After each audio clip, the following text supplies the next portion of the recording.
The year was 1871, when the Nebraska Territory stood as an unforgiving challenge to those seeking a fresh start. In these vast grasslands where summer's scorching heat gave way to winter's merciless grasp, survival measured one's worth more clearly than any coin.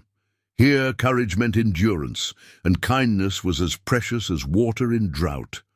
This is the extraordinary tale of Margaret Mitchell, a widow with 5 daughters whose strength would be tested beyond measure, and Standing Bear, a Lakota father whose wisdom transcended the bitter boundaries between their worlds. Abandoned and facing certain death as the harshest winter in decades approached, Margaret's journey would become a testament to human resilience and the profound connections that can form when all hope seems lost. Before we jump back in, tell us where you're tuning in from, and if this story touches you, make sure you're subscribed, because tomorrow I've saved something extra special for you. October 1871 descended upon the Nebraska plains with warning signs that only the most experienced settlers recognized. Birds migrated earlier than usual, beavers built higher dams, and prairie wolves ventured closer to settlements than they typically dared. Nature was preparing for something severe, something those with generations of knowledge respected with solemn preparation. In the small settlement of Willow Creek, the residents busied themselves with final harvests and winterizing cabins. Their conversations increasingly focused on weather predictions and supply calculations, all except for one household that sat at the eastern edge of town, a modest log cabin with a sagging porch and thin wisps of smoke rising from its stone chimney. Margaret Mitchell stood at her doorway, watching her 2 youngest daughters attempt to gather kindling from the increasingly sparse area around their cabin. At 32, her face retained the gentle beauty that had once turned heads back in Ohio, though grief and hardship had etched permanent lines around her eyes and mouth. Her brown hair, streaked prematurely with gray, was pulled back in a practical bun, and her blue eyes carried the weariness of someone fighting an impossible battle. 8 months had passed since influenza had claimed her husband Thomas, leaving her alone with 5 daughters in a community that had initially welcomed them for Thomas's blacksmithing skills, but now viewed them with a mixture of pity and inconvenience. 8 months of dwindling resources, of selling precious possessions, for basic necessities, of learning that sympathy had definite limits when it came to practical assistance. "Mama, look what we found!" 7-year-old Clara held up a handful of twigs with the pride of someone offering treasure. Beside her, 5-year-old Abigail nodded enthusiastically, clutching her own meager collection. "That's wonderful, my love," Margaret replied, forcing brightness into her voice. "Bring them inside, and we'll add them to our stack." The stack, a pathetically small pile of wood by the hearth, wouldn't last more than a few days once a true cold set in. Margaret's gaze drifted to the horizon where dark clouds gathered, bringing the promise of the season's first significant snow.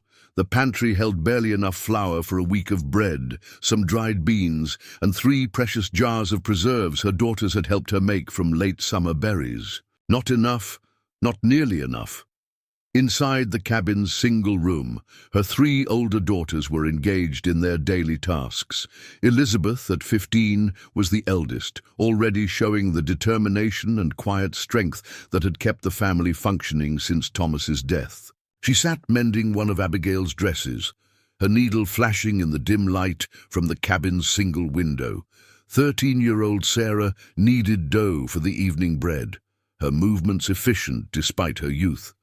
And 10-year-old Rebecca sorted through the family's winter clothing, taking inventory of what could be patched, what could be handed down, and what was beyond salvaging. "The Petersons' wagon left this morning," Elizabeth said, without looking up from her sewing.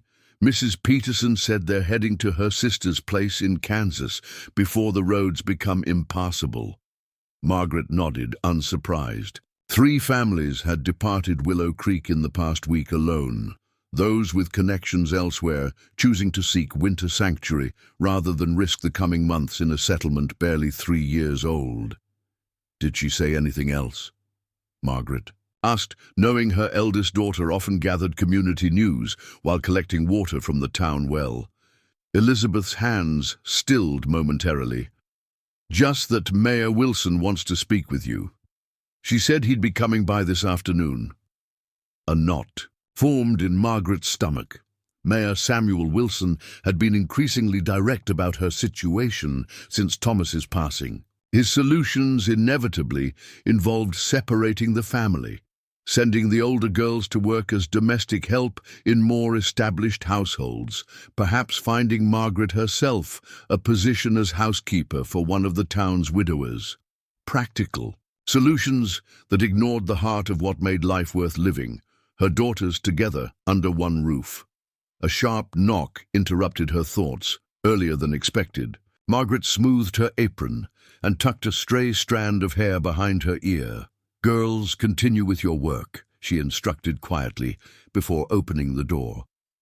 Mayor Wilson stood on her threshold, his substantial frame blocking the afternoon light. At 55, he carried himself with the authority of someone accustomed to having his opinions respected, his thinning hair combed carefully over his balding pate and his beard neatly trimmed. "Mrs. Mitchell," he acknowledged with a curt nod. "May I have a word?" "Of course, Mayor Wilson." Margaret stepped aside. "Please come in." The mayor entered but remained standing near the door, his gaze sweeping the cabin's interior and lingering on the meager woodpile and the 5 girls who had paused in their activities to watch this exchange. "I'll be direct, Mrs. Mitchell," he began, removing his hat but keeping his coat buttoned. "The town council met last night regarding your circumstances." Margaret straightened her spine, aware of Elizabeth's protective gaze from across the room. "And what did the council determine about my private matters this time?" she asked, unable to keep a slight edge from her voice. Wilson's expression hardened. "Now, Margaret, there's no need for that tone. We are concerned citizens looking out for the welfare of one of our own. The fact is, you cannot sustain this household through winter. Your late husband's position has been filled by the new blacksmith, and your sewing work isn't sufficient to feed 6 mouths during the coming months." He gestured vaguely toward the cabin's sparse provisions.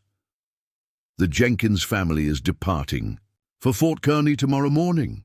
They've agreed to take your 3 eldest girls with them. Mrs. Jenkins has connections at the fort. The girls could find positions in officers' households. Good, respectable work with reliable meals. And separate them from their family?" Margaret asked, her voice dangerously quiet. Wilson continued as if she hadn't spoken. "The widow Simmons has agreed to take you and the 2 youngest as boarders through winter in exchange for your assistance with her laundry business. By spring, we can reassess the situation." Margaret felt a cold rage building in her chest. The kind of anger that came from months of barely contained fear, finally finding focus. "You propose to divide my family, to send my daughters, children still, to work as servants among strangers. I propose to ensure they survive the winter," Wilson countered, his tone sharpening. "The Weather Service has predicted exceptional severity in the coming months. This settlement has limited resources. Those who cannot provide for themselves must accept help on the terms available." "My husband helped build this settlement," Margaret replied, struggling to keep her voice steady. "He shod your horses, repaired your tools, worked from dawn until dusk to establish this community." "And we all grieved Thomas's passing," Wilson said, softening his tone slightly. "But sentiment doesn't fill stomachs, Margaret. This is the frontier. Practical solutions are what matter now." Before Margaret could respond, Elizabeth stepped forward, her young face set in determined lines. "We can manage, Mayor Wilson. I've been helping Mrs. Bradford with her newborn twins. She pays me in flour and potatoes. Sarah has been assisting at the mercantile on Saturdays and—" "Child's efforts," Wilson interrupted dismissively. "Admirable, but insufficient. The council has made its recommendation. The Jenkins leave at first light. They're doing your family a considerable kindness by taking on 3 extra travelers. And if we decline this kindness? Margaret asked, placing a protective hand on Elizabeth's shoulder. Wilson's face reddened. Then I cannot be responsible for what happens. Your supplies won't last 2 weeks of true winter. We've all got our own families to consider, Mrs. Mitchell. Charity has its limits, especially when reasonable alternatives are rejected. There it was, the threat wrapped in concern. Accept dismantling her family or face starvation alone. I need time to consider, Margaret said, fighting to keep her voice steady. The Jenkins depart at dawn, Wilson replied, already turning toward the door. Pack light for the girls. Space in their wagon is limited, and they're doing you an immense favor. After he left, silence filled the cabin, broken only by little Abigail's confused whisper. Mama, are Lizzie and Sarah and Becca going away? Margaret gathered her youngest daughter into her arms, meeting the eyes of her 3 eldest girls over Abigail's head. The fear she saw there mirrored her own, but she also recognized something else, the stubborn Mitchell determination that Thomas had always claimed would see them through anything. No one is going anywhere, she said firmly, making a decision she prayed she wouldn't regret. We are a family. We stay together. That night, Margaret couldn't sleep. The wind had picked up, whistling through the cabin's imperfect seals and bringing the first flurries of snow. Her decision to decline Wilson's solution weighed heavily as she mentally inventoried their supplies yet again, searching for some strategy she'd overlooked.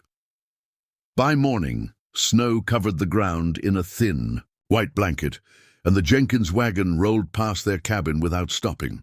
Margaret watched through frosted windows, feeling both relief and terror. Relief that her family remained intact, terror at the responsibility of keeping them all alive through what was coming. 3 days later, their situation had grown dire. The temperature plummeted, and the initial snowfall had been followed by a second heavier storm that left 18 inches of accumulation. Their woodpile had dwindled alarmingly, and Margaret had begun breaking up a chair for fuel, promising her wide-eyed daughters that spring would bring materials for new furniture. On the 4th morning, she woke to find the water bucket frozen, solid. The fire had died in the night, and her breath formed clouds in the frigid air of the cabin. The girls huddled together under every blanket they owned. 5 heads of varying shades of brown, nested together like birds. Margaret forced herself outside to gather the last of their firewood. The world beyond their door had transformed into something alien, beautiful in its crystalline perfection, but deadly in its intent. Snow had drifted against the north wall of the cabin, reaching nearly to the window. The path to town was completely obscured, though smoke rising from distant chimneys proved life continued there without them. As Margaret struggled to carry the last armload of wood inside, a figure appeared at the edge of their property. For a moment, hope flared that someone from town had come to check on their welfare. Then she recognized the imposing silhouette of Frederick Harmon, the mercantile owner who had extended credit to her after Thomas's death. Credit that had run out weeks ago. "Mrs. Mitchell," Harmon called, trudging through the deep snow toward her. "Didn't expect to find you still here. Thought you'd sent the girls with the Jenkins." Margaret clutched the wood tighter. "We declined the offer, Mr. Harmon." Harmon's weathered face registered surprise, then something closer to judgment. "That wasn't wise, ma'am. Not wise at all." He glanced at her dwindling woodpile. "I came to check if there might be anything of value left in the cabin. Mayor Wilson mentioned you'd likely accepted his arrangement, and there's the matter of your outstanding debt at my store." The boldness of his assumption that she would simply surrender, that her home and belongings would be forfeit, struck Margaret like a physical blow. "This is my property, Mr. Harmon. I've not abandoned anything." Harmon's expression hardened. "Property requires payment of taxes, Mrs. Mitchell. Taxes I doubt you can afford." "I will settle my debt," Margaret interrupted, summoning dignity despite her desperate circumstances, "but not by surrendering my home to scavengers." A dangerous look crossed Harmon's face. "Careful with your words, Mrs. Mitchell. You've no protector now, and winter's just begun. Pride makes for cold comfort when the blizzards come." With that thinly veiled threat, he turned and trudged back toward town, leaving Margaret shaking. Partly from cold, partly from fury, and partly from the terrible knowledge that he was right. She had food for perhaps another week, firewood for 2 days if she was careful, and no prospects for obtaining more of either.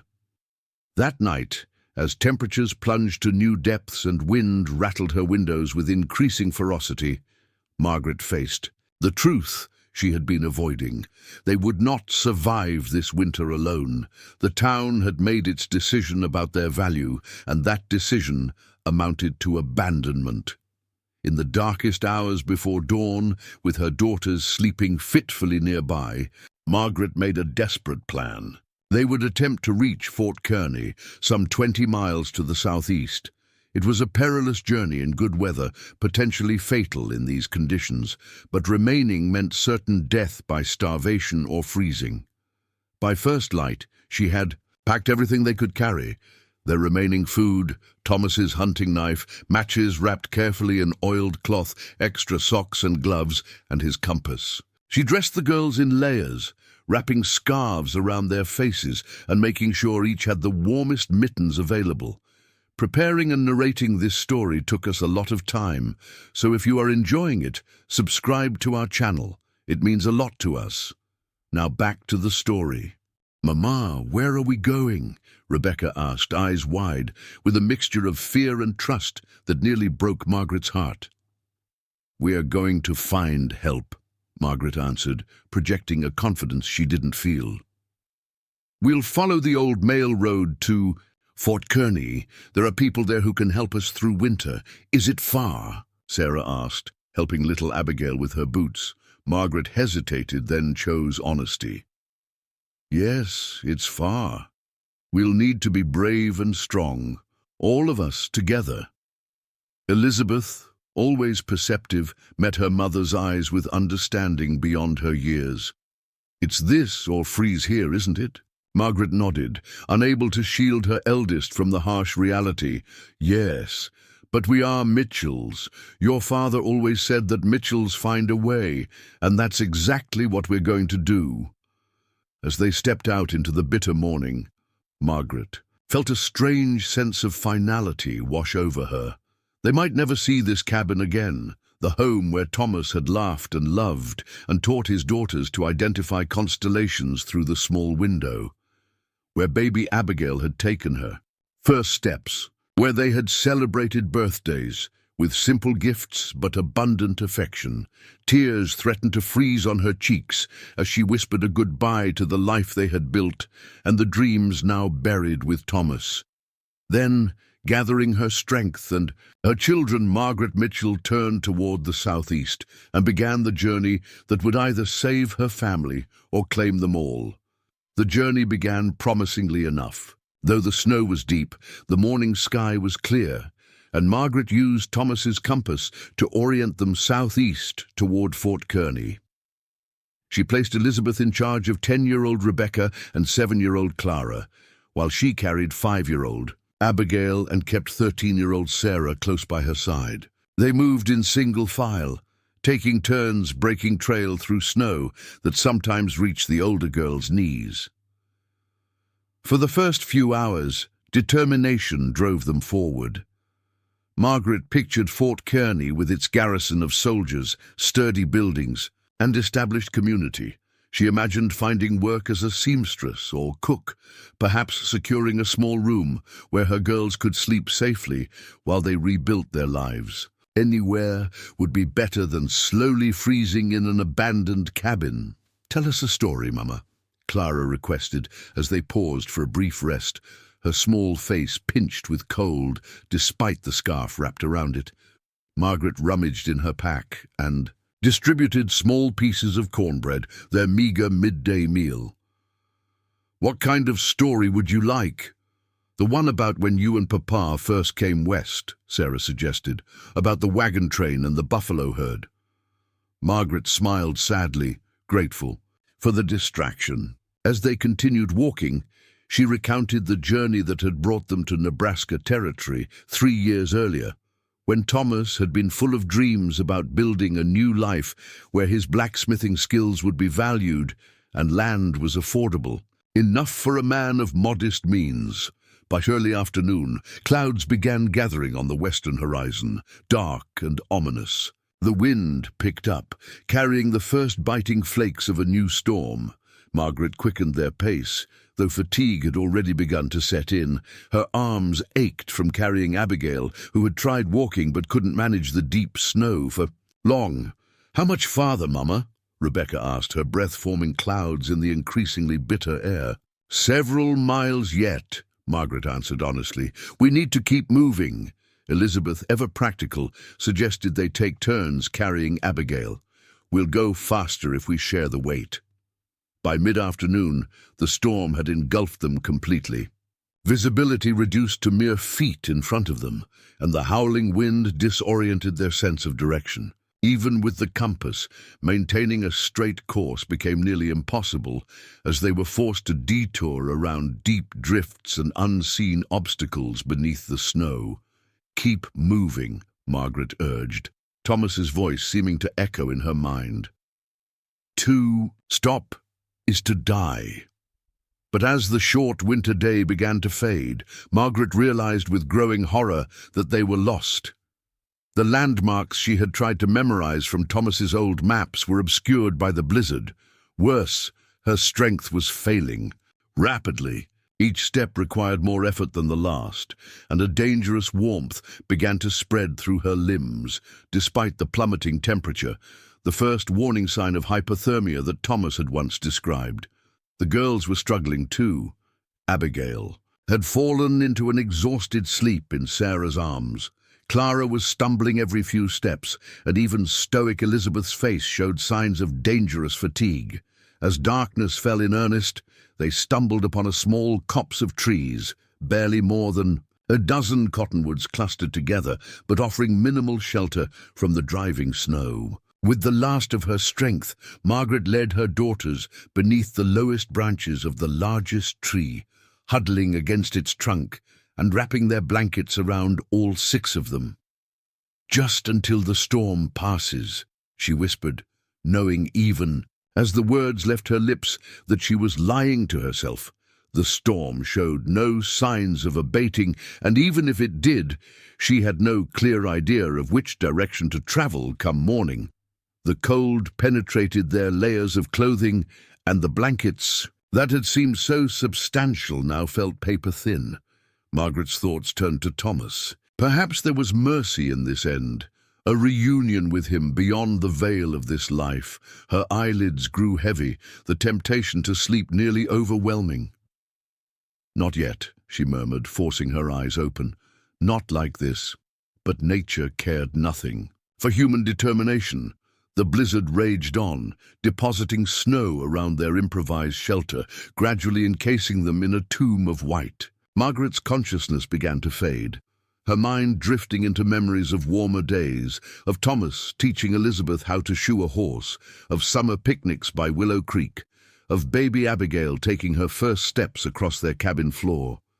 Just as her eyes closed for what she believed would be the final time, a sound penetrated the howling wind, not the cry of wolves that she had feared might find them, but something rhythmic and deliberate. Footsteps approaching through the storm.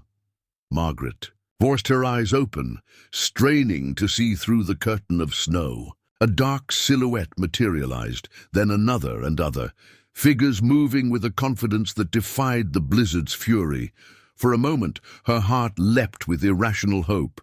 Thomas somehow returned to her, before reality reasserted itself. The figures paused, seemingly scanning the area, then moved with sudden purpose toward their hiding place. Margaret shrank back against the tree trunk, instinctively gathering her daughters closer. The dangers of the prairie extended beyond cold and starvation. Thomas had warned her of desperate men who roamed these territories, outlaws and renegades to whom a widow and 5 girls would be merely another resource to exploit. She fumbled for Thomas's hunting knife, with fingers numb from cold, positioning herself in front of her children as best she could. The branches parted, and Margaret raised the knife with a hand that trembled from both fear and cold. The figure froze, observing her defensive posture. Then a deep voice spoke, calm and measured despite the raging storm. "You are far from any settlement, woman." In the dim light filtering through the snow-laden branches, Margaret could make out the features of a Native American man, Lakota, she guessed, from the distinctive pattern on the winter clothing he wore. His face, partially protected by a fur-lined hood, showed strength, but also a gentleness that didn't match the savage descriptions from frontier newspapers. I lost our way," Margaret managed to say, her voice rough from cold and disuse. "My daughters and I were trying to reach Fort Kearney." The man regarded her silently for a moment, his expression unreadable. Behind him, she could now make out 2 more figures, a woman and what appeared to be a teenage boy. "Fort Kearney lies many miles southeast," the man said finally. "This path leads only to death in the snow." "I know that now," Margaret replied, unable to keep a hint of desperation from her voice. She still held the knife, though her grip had weakened as the reality of their situation reasserted itself. These strangers, whoever they were, represented her children's only chance at survival. The man seemed to assess their condition with a single glance. "You cannot stay here. The cold has already begun to claim the little ones." Margaret knew he spoke the truth. Clara and Abigail had grown dangerously still, and even Sarah's teeth had stopped chattering, a warning sign rather than improvement. "Can you stand?" the man asked, his tone neither unkind nor particularly compassionate, merely practical. Margaret nodded, though in truth she wasn't certain. As she attempted to rise, her legs buckled beneath her, numb from hours of immobility in the cold. Without comment, the stranger caught her arm, steadying her with surprising gentleness while the woman moved to help the children. "My winter camp lies to the west," he said. "Not far, but the journey will be difficult in your condition." He studied Margaret's face. "I am called Standing Bear among my people. The white traders who come to our lands know me as Bear." The woman, who had managed to rouse the children, spoke quietly to him in their native language. He nodded, then turned back to Margaret. "What is your name?" "Margaret," she replied, finding strange comfort in speaking it aloud after hours of silent desperation. "Margaret Mitchell. These are my daughters, Elizabeth, Sarah, Rebecca, Clara, and Abigail."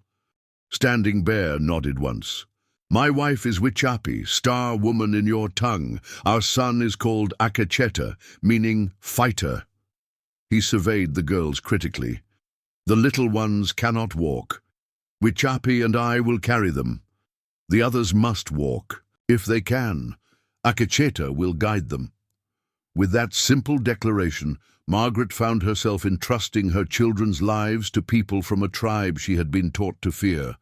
People whose very presence in these territories represented resistance to the westward expansion that had brought her family here. The irony was not lost on her, even in her weakened state. Standing Bear lifted little Abigail with gentle care, while Wichapi gathered Clara into her arms.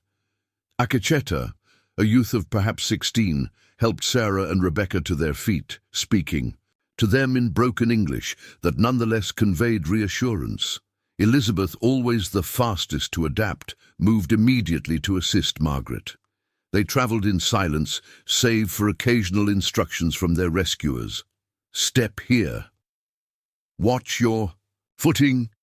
Rest a moment." Each delivered with the same economy of words that characterized everything about them. Margaret concentrated on placing one foot before the other, on remaining upright, on following the broad back of the youth who led her 3 oldest daughters, while Standing Bear and Wichapi carried the youngest. After what seemed like hours, but might have been less, the storm began to abate slightly, allowing brief glimpses of the terrain around them. They had entered a more densely wooded area, the trees providing some shelter from the wind and snow. In the distance, Margaret thought she glimpsed a faint glow. Firelight, perhaps. "We approach our winter camp," Standing Bear confirmed, noticing a change in attention. "The path grows steeper, take care." Indeed, they began to ascend a gentle slope, the going more difficult as Margaret's strength continued to wane. Twice she stumbled, and twice Elizabeth's strong young hands caught her before she could fall. The third time, her legs simply refused to support her anymore, buckling beneath her as darkness edged her vision. Without a word, Akacheta moved to her side, offering his shoulder for support. The youth, though slender, possessed surprising strength, taking much of her weight as they continued the ascent. "The lodge lies just ahead," Standing Bear reassured them, his breath forming clouds in the frigid air. "Hold fast, Margaret Mitchell. Your spirit is stronger than this storm." As consciousness faded and her head came to rest against her daughter's shoulder, Margaret's last coherent thought was that perhaps death had indeed found her. But it had come in a form very different from what she had imagined, not the cold embrace of winter, but the unexpected kindness of strangers whose humanity defied the boundaries between their worlds. Margaret drifted through layers of consciousness, caught between the numbing embrace of winter and fleeting sensations of warmth. Her dreams were fragmented, Thomas calling her name, the girls laughing in summer sunshine, Mayor Wilson's cold dismissal, and through it all, the howling of a storm that seemed to have no end. When awareness finally returned, it came in stages. First, the crackling of fire, then the scent of something rich and unfamiliar cooking, and finally, the realization that she lay wrapped in soft furs rather than frozen beneath a cottonwood tree. She opened her eyes to find herself in a shelter unlike any she had seen before. Not quite a cabin, not exactly a tent, but something in between. A sturdy wooden framework covered in what appeared to be hides, the entire structure radiating a surprising warmth from the small fire pit at its center. The smoke rose to a hole in the roof, cleverly designed to draw it upward, without letting in the snow that she could still hear falling outside. "She wakes," a soft voice observed. Wichahpi, now visible in the firelight as she stirred something. In a clay pot suspended over the flames, her face no longer hidden by a hood, revealed a woman perhaps a few years older than Margaret, with intelligent eyes and strong features softened by a gentle expression.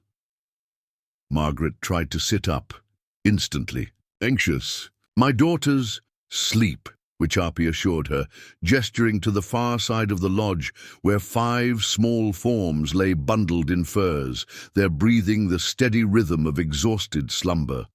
The little ones had ice in their boots, but no lasting harm. Relief washed over Margaret with such intensity that tears sprang to her eyes. Wichahpi moved to her side, offering a wooden cup filled with a steaming liquid. "Drink," she instructed, her English accented but clear. "Brings warmth back to the body." The cup warmed Margaret's hands pleasantly as she inhaled the unfamiliar aroma, some kind of broth with herbs she couldn't identify.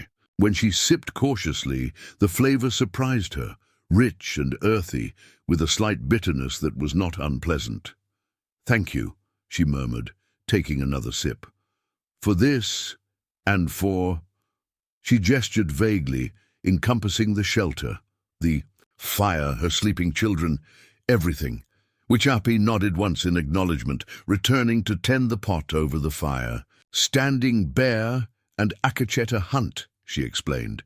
"They will return soon." She studied Margaret with quiet assessment. "The winter shows no mercy to those unprepared. Why did you travel with little ones in such weather?" The question was direct, without judgment, simply seeking information. Margaret found herself explaining her situation, Thomas's death, the town's withdrawal of support, her desperate attempt to reach Fort Kearney before their supplies ran out completely. "Your people abandoned their own," Wichapi said when she finished, the statement carrying an undercurrent of something not quite anger, but perhaps disapproval. "They saw no value in keeping us," Margaret replied, unable to keep bitterness from her voice. "A widow with 5 daughters to feed has little purpose in their eyes." Wichapi seemed to consider this, her expression thoughtful as she stirred the pot. "The Lakota value children above all possessions. They are the future of the people." She added something to the mixture that released a fragrant steam. "No mother would be cast out, even among the poorest band."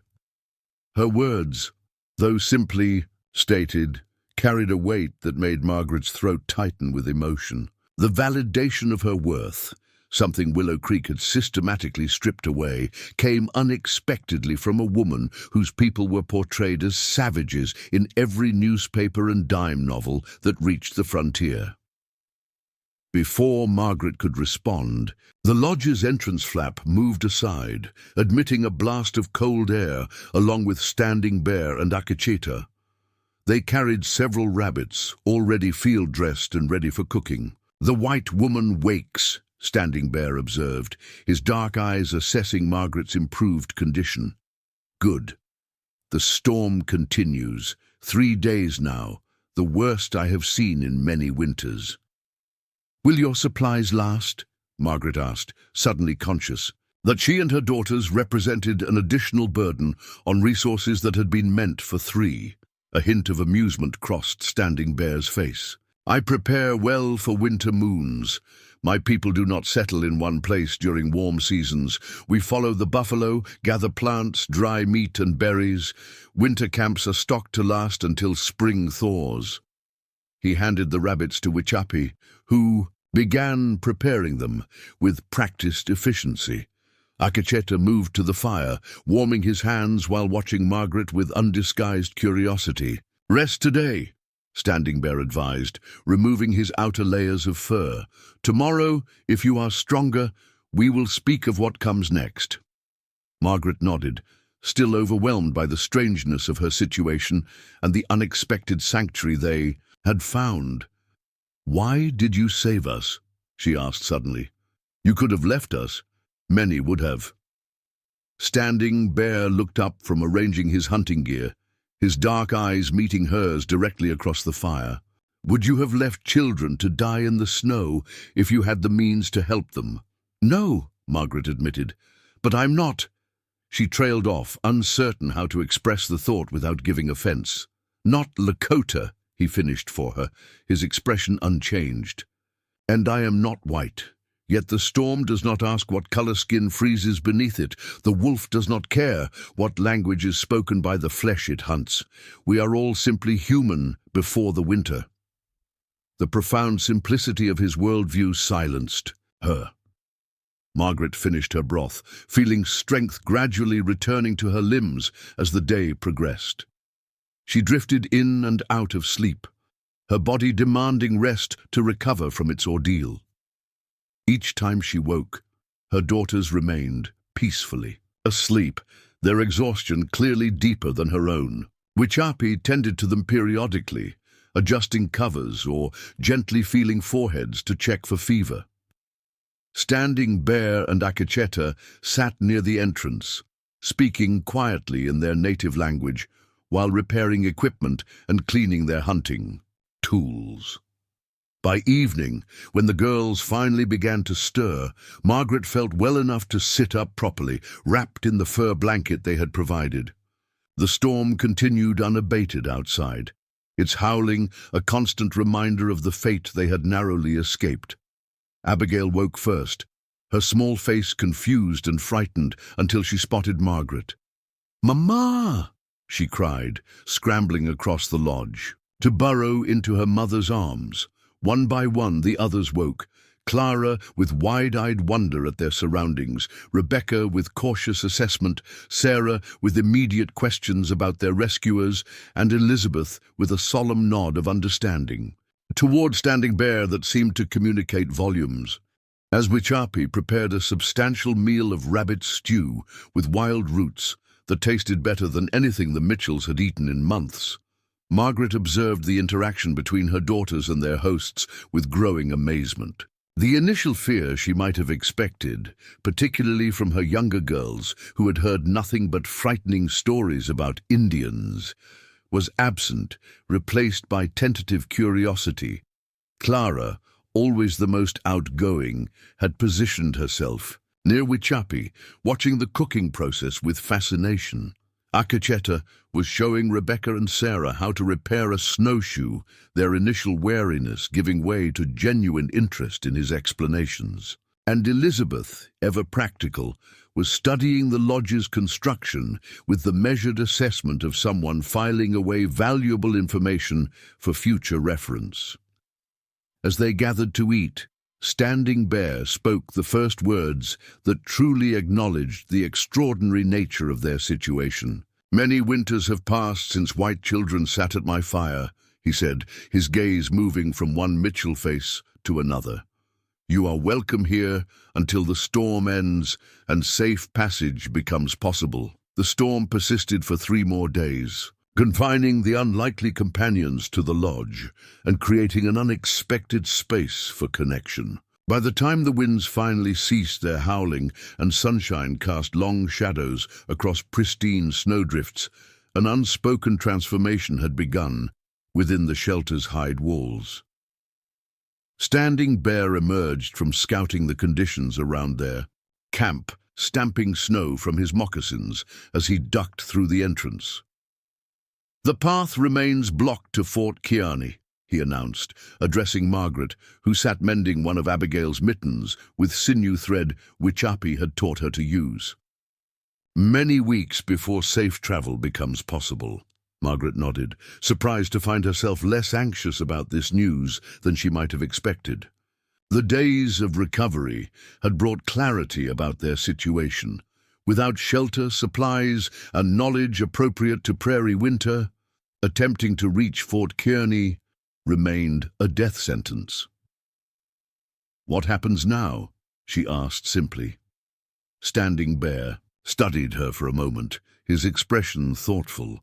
"You and your daughters are welcome to remain until safe passage is possible." "We cannot be a burden on your family," Margaret replied, though the alternative remained unspoken between them.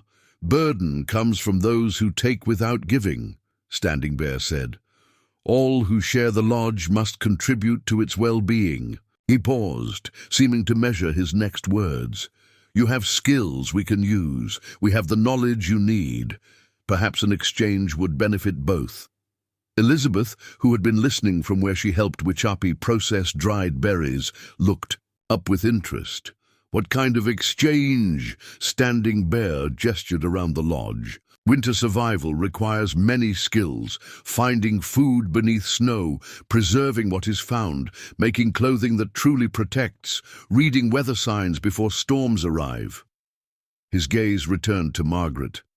"Your daughters are clever with their hands. You have knowledge of white medicines and cloth-making that Wichapi wishes to learn." The proposition was so practical, so stripped of patronizing charity, that Margaret felt immediate relief. To contribute rather than merely receive preserved dignity, something she had lost in Willow Creek's dismissal of her family as helpless. "Burdens. We would be grateful for your teaching," she said, making the decision, "and will share whatever skills we have in return." Thus began an education unlike any the Mitchell girls had experienced, immersive, practical, and literally vital to their survival. Each day brought new lessons, carefully structured by Standing Bear and Wichapi to build competence without overwhelming their novice students.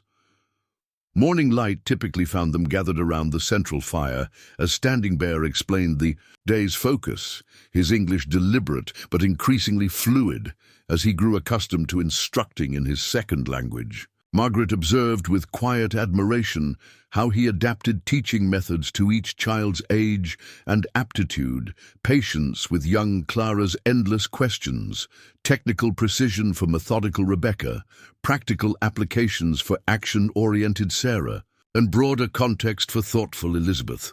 "Today, we learn to find food when snow covers everything," he announced a week into their arrangement. The storm had passed, leaving deep drifts but also clear skies and moderating temperatures that made outdoor lessons possible. Bundled in layers that now included rabbit fur-lined mittens which Api had helped them craft, the Mitchells followed, Standing Bear and Akacheta, into the winter landscape.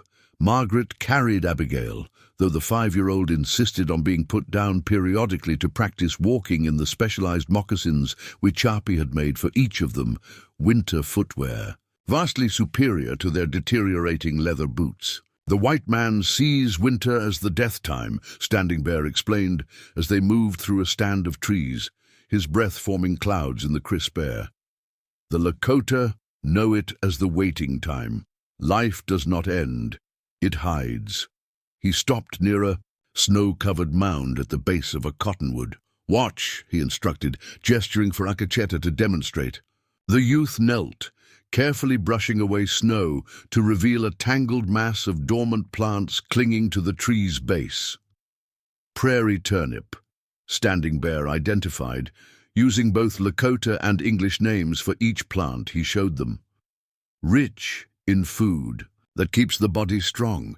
The tops die in winter, but underground." He nodded to Akacheta, who used a specialized digging stick to carefully extract several potato-like tubers from the frozen ground. Rebecca's eyes widened. "There's food under the snow?" "For those who know where to look," Standing Bear confirmed. "Each plant has its season, but many store their strength below ground through winter." The lesson continued as they moved through the woodland and onto the prairie edge, where Standing Bear and Akacheta revealed a hidden geography of sustenance beneath the snow's blank page. Wild onions that could be located by the pattern of their dried stalks protruding through drifts, rose hips preserved naturally by winter's cold, and bark from specific trees that could be processed into emergency flour. "The land provides," Standing Bear emphasized, "if we understand its language." Sarah, practical and direct, asked the question likely on all their minds. "Did you learn this from your parents?" Standing Bear nodded. "From my father and mother, who learned from theirs back to the beginning time. Knowledge passes through generations like water through a stream, always moving, always the same." Elizabeth, carrying a small collection of their gathered foods, looked thoughtful. "Our father taught us some things, how to fish, how to garden in summer, but nothing like this." "Different lands require different knowledge," Standing Bear replied without judgment. "Your father's teachings were for his world.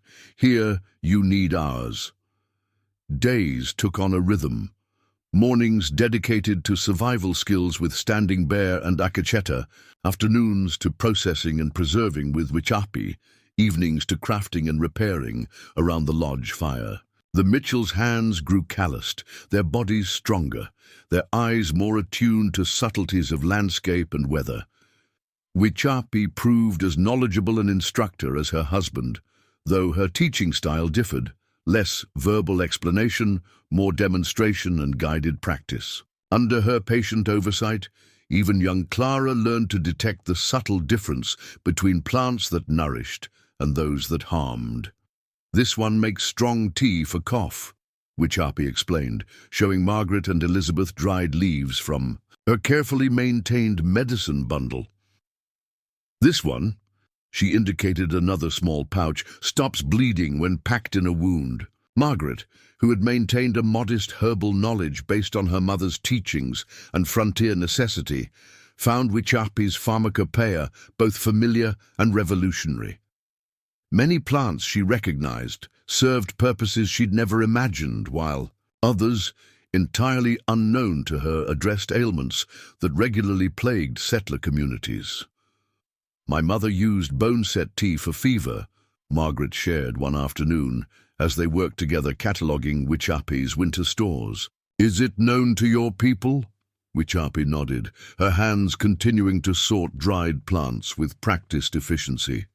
We call it Zintka Takan, good medicine, works on child fever especially. This pattern of connection, finding threads of shared knowledge between disparate traditions, became increasingly common as days stretched into weeks. Margaret discovered that her sewing skills, while using different materials and techniques, shared fundamental principles with Wichapi's hide working. The Lakota woman's interest in Margaret's patchwork methods led to an improvised quilting project using scraps of the Mitchells' clothing and small pieces of tanned hide. In turn, the Mitchell girls absorbed Lakota skills with the accelerated capacity of youth. 10-year-old Rebecca proved especially adept at tracking, her methodical mind perfectly suited to detecting the subtle signs animals left in snow. 13-year-old Sarah excelled at fire-making using methods that required neither matches nor paper, skills that would serve her regardless of access to store-bought supplies. 7-year-old Clara, initially the most hesitant around their hosts, blossomed under Wichapi's gentle attention, trailing the Lakota woman like a shadow and mimicking her movements with serious determination. Even little Abigail contributed, her small fingers surprisingly dexterous at sorting seeds and berries. But it was 15-year-old Elizabeth whose transformation proved most profound.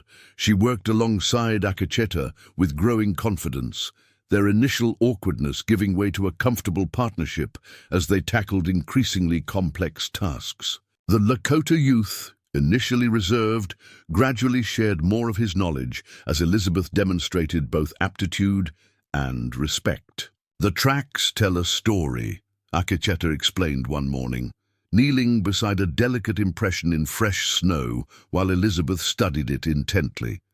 Not just what animal, but how long ago, how fast it moved, whether it was hunting or being hunted. Elizabeth nodded, her breath creating small clouds in the winter air, like reading a book written in the snow.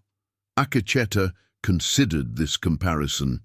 Yes, but the wind turns the page quickly. You must learn to read fast.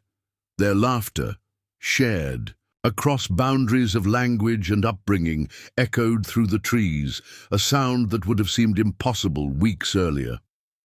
One evening, as a particularly successful day of foraging and hunting concluded, Standing Bear expanded their education beyond immediate survival skills. As they worked together processing the 2 jackrabbits Akacheta had snared, nothing wasted, every component assigned purpose from meat to bones to fur, he began speaking of Lakota beliefs.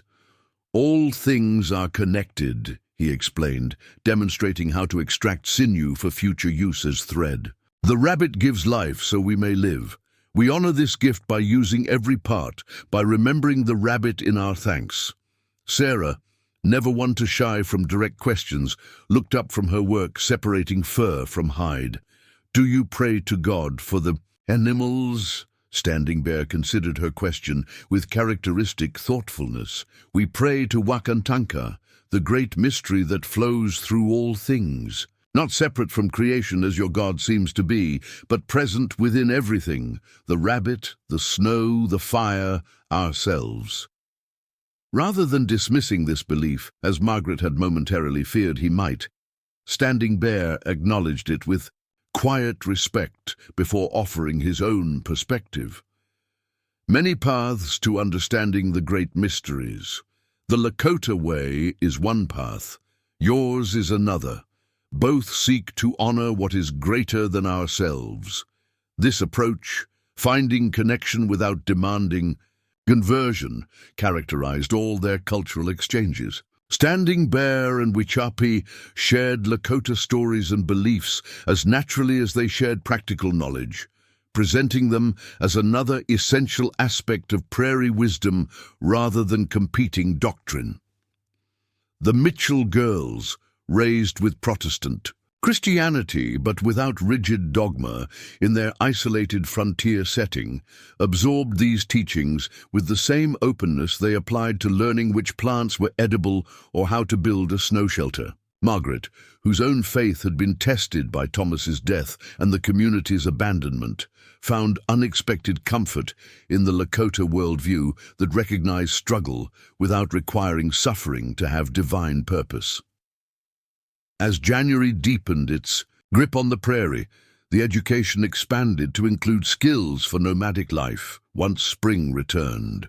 Wichapi taught Margaret and Elizabeth the art of quickly dismantling and reassembling their lodge, a tipi designed for portability as the Lakota followed seasonal resources. "When buffalo grass grows new, we leave winter camp," Wichapi explained, demonstrating how specific poles formed the foundation that everything else depended upon. "Lodge must go up quickly, come down quickly. Storms come fast on the prairie." Margaret, who had spent 3 years in a permanent cabin that nonetheless failed to protect her family when community support vanished, recognized the wisdom in mobility, adapted to the environment rather than attempting to force the environment to accommodate fixed structures.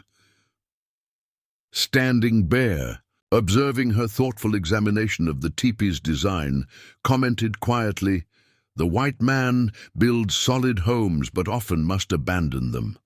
We build homes that move with us, adapting like the grasses bend before wind rather than breaking."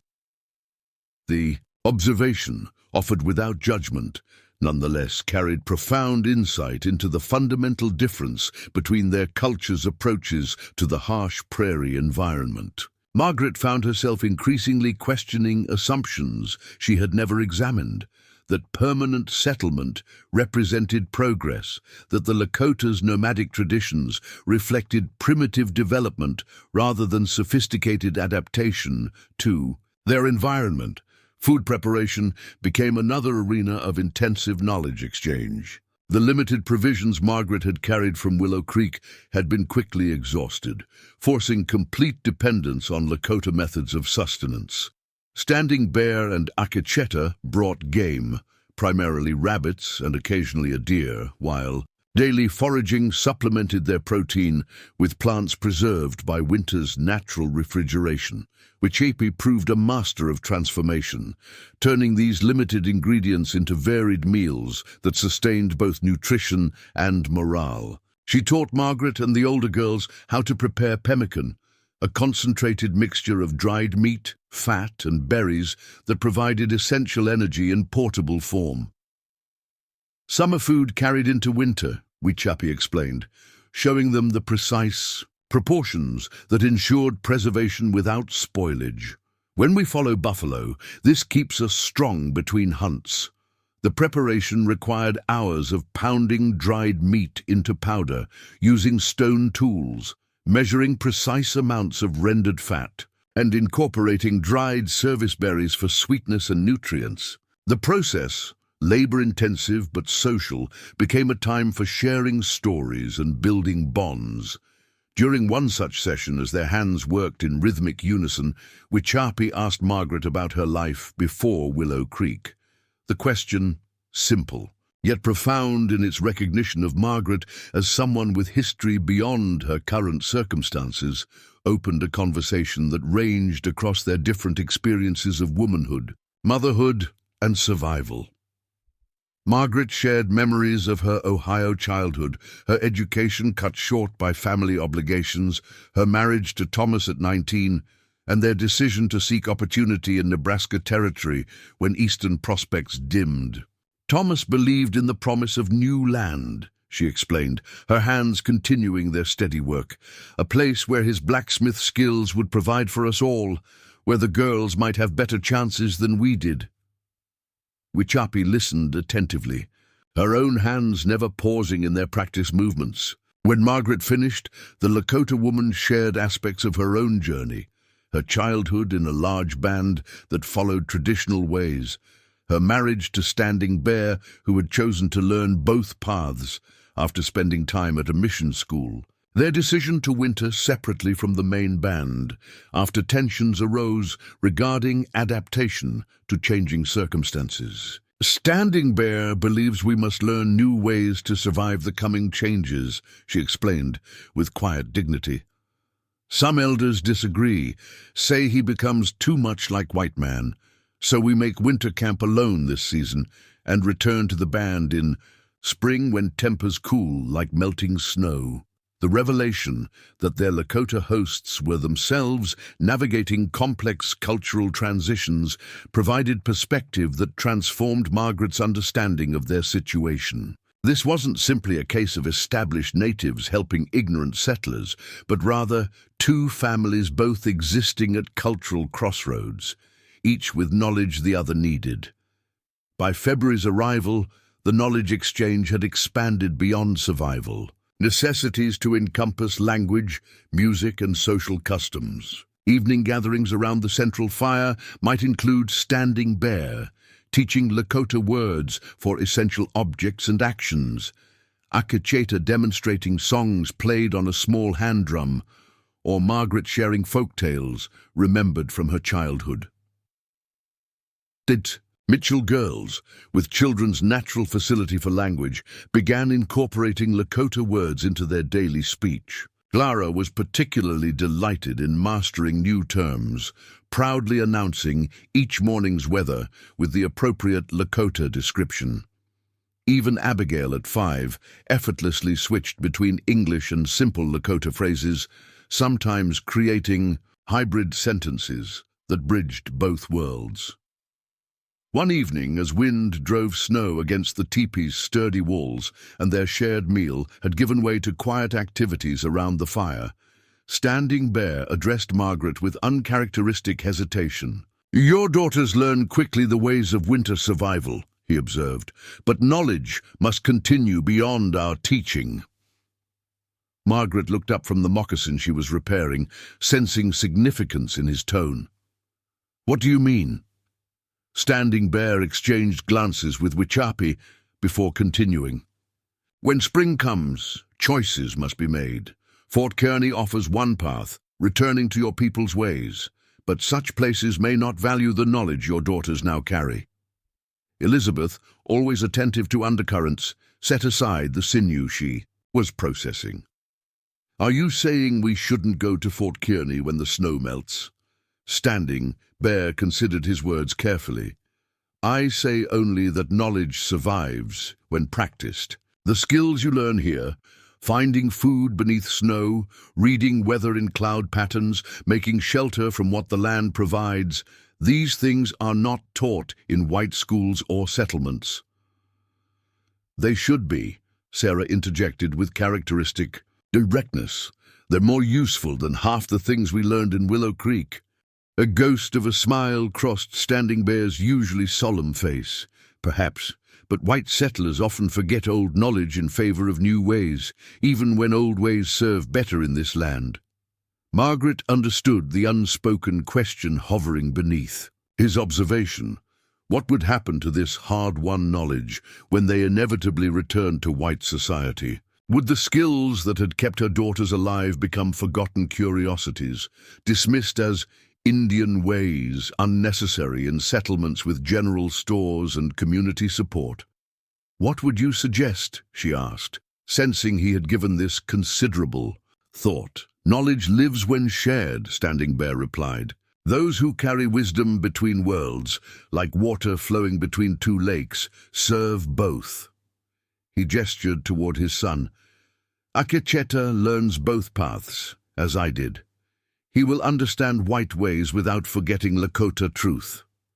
The implication hung in the air, neither demand nor simple observation, but an invitation to consider possibilities beyond the binary choice between returning to white society or remaining permanently with their Lakota hosts. A third path existed, one where the knowledge exchange continued, where the Mitchell family might serve as a bridge between worlds increasingly forced into contact. As the fire burned low and the conversation gave way to sleep preparations, Margaret found her thoughts circling this unexpected proposition. She had come to the Nebraska Territory as part of America's westward expansion, never questioning her place within that movement. Now, through circumstances that should have ended in tragedy, she found herself considering a role she had never imagined: cultural translator, carrier of essential knowledge between colliding worlds.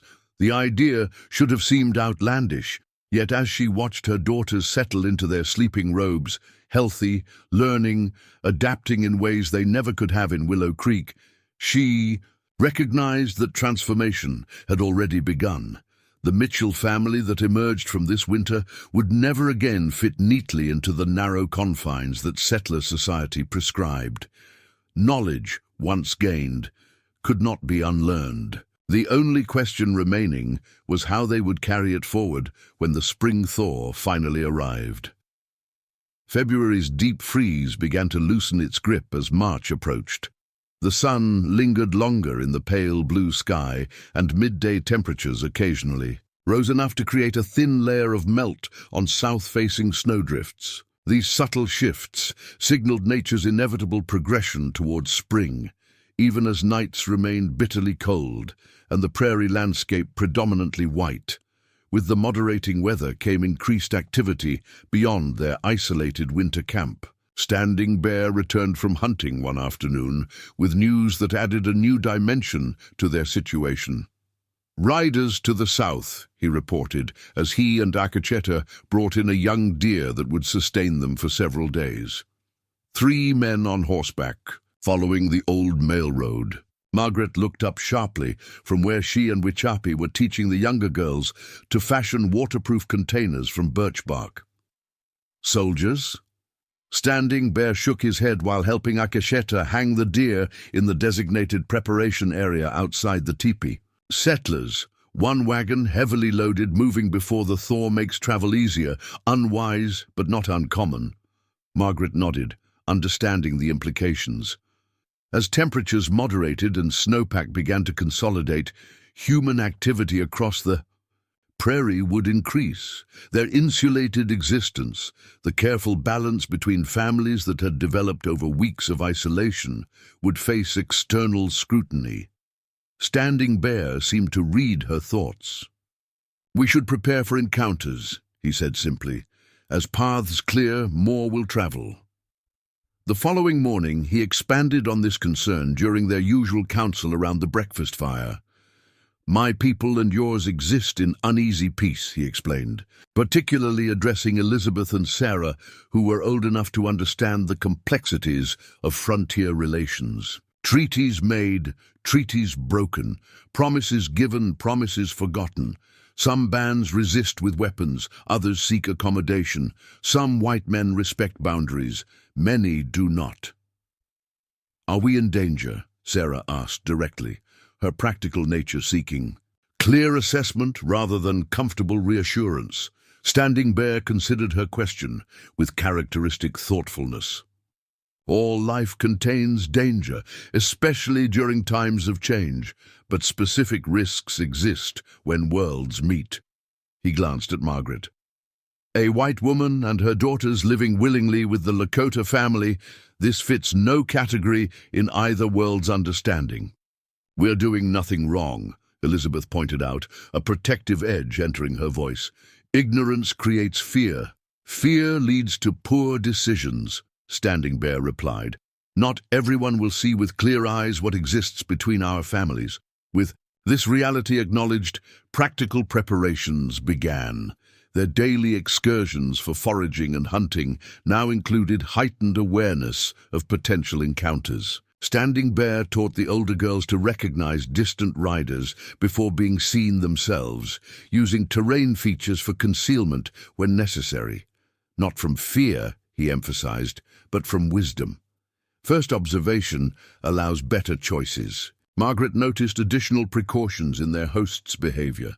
More careful selection of hunting grounds, frequent scouting before family activities, and subtle adjustments to the teepee's position that made it less visible from common travel routes while maintaining its practical advantages of shelter and drainage. Wichapi took Margaret aside during one of their medicine-gathering expeditions, speaking with uncharacteristic urgency. "You must prepare your daughters for questions," she advised, expertly cutting medicinal roots while scanning the horizon. "If white travelers find you with us, they will make assumptions, create stories that match their understanding." Margaret understood the warning. Frontier settlements bubbled with rumors about white captives among native tribes, stories that rarely acknowledged voluntary association or mutual benefit. Such narratives served to reinforce boundaries between communities, justifying both fear and retaliation. "What would you suggest?" Margaret asked, recognizing Wichapi's greater experience navigating these complex cultural interfaces. The Lakota woman considered carefully. "Simple truth is often safest. Winter storm, certain death, rescue and shelter, practical arrangement for survival." She paused, her hands briefly stealing their work. "But leave unclear your plans for after thaw. Such decisions belong to no stranger's judgment." Margaret nodded, appreciating both the practical advice and the respect for autonomy it contained. She began preparing her daughters that evening, gathering them close after Standing Bear's family had retired to their sleeping section of the teepee. "If we encounter other settlers," she explained, keeping her voice low, "we must be careful how we present our situation. Some may not understand the arrangement we've made with Standing Bear's family." "We tell them they saved us from freezing," Clara suggested with 7-year-old directness. "Yes," Margaret agreed, "but we need not share everything, our learning, our future plans. Some things belong only to us." Elizabeth, perceptive as always, studied her mother's face in the dying firelight. "You're worried they might try to separate us from each other or from the Standing Bear's family?" Margaret nodded, unwilling to shield her eldest from difficult truths. "There are those who believe different peoples should remain apart, even when circumstances bring them together. They might not understand what we've found here." "But that's foolish," Sarah objected. "We'd have died without their help, and now we know how to survive in ways we never could have learned in Willow Creek. Wisdom and prejudice rarely travel together," Margaret replied, echoing one of Standing Bear's frequent observations. "All I ask is that you follow my lead if such encounters occur. Let me speak first and foremost." The girls agreed solemnly, even young Abigail nodding with serious eyes that suggested she understood more than her 5 years might indicate. Their preparations proved prescient sooner than expected. 3 days later, as Margaret and Elizabeth worked with Akacheta, checking rabbit snares in a wooded area about a mile from camp, the crack of a rifle shot shattered the winter silence. The sound came from the direction of the main trail, perhaps. Half a mile distant, Akacheta froze instantly, motioning for Margaret and Elizabeth to remain still. He listened intently, his practiced ear assessing the echo. "One shot," he whispered. "Hunting, not fighting." Nevertheless, they abandoned their task and circled back toward the teepee using a route that offered maximum cover. Standing Bear met them halfway, having also heard the shot, and left Wichapi with the younger girls while he investigated. "White hunters," he reported, after conferring briefly with Akacheta in Lakota. "2 men moving north along the creek line. Not following our tracks yet, but their path may cross our hunting grounds." They returned to the teepee and implemented precautions they had previously discussed. The most visible outdoor activities were temporarily suspended, the smoke from their fire minimized by feeding it particular woods that produced less visible output, and a watch rotation established among the adults and older children. By sunset, no further disturbance had occurred, suggesting the hunters had continued northward without detecting their camp. Nevertheless, the incident reinforced the reality that their isolation was ending as seasonal activity increased across the landscape. The following week brought multiple signs of this changing condition. Twice more they heard distant gunshots, though never close enough to pose immediate concern. Akacheta reported fresh wagon tracks on the main trail during a scouting expedition, and Standing Bear observed smoke from what appeared to be a temporary camp several miles southeast of their position. These external pressures subtly altered the dynamic within their shelter. The openness and free exchange that had characterized their knowledge sharing acquired an edge of urgency, as if both families recognized that their time together might end sooner than anticipated. "We must ensure you can apply these skills without our guidance," a Standing Bear emphasized during what had become daily survival instruction. "Knowledge partially gained can be more dangerous than complete ignorance." The Mitchell girls responded to this intensified education with corresponding dedication. Even Clara and Abigail seemed to sense the importance of mastering as much as possible while their Lakota teachers remained available. March's second week brought their first direct encounter with the outside world. Standing Bear and Akacheta had departed before dawn for a longer hunting expedition, hoping to secure larger game as their supplies diminished and spring's arrival remained tantalizingly distant. Margaret and Wichapi used the opportunity to lead the girls to a nearby stream where ice had begun to break up, offering access to fresh water plants that supplemented their diet.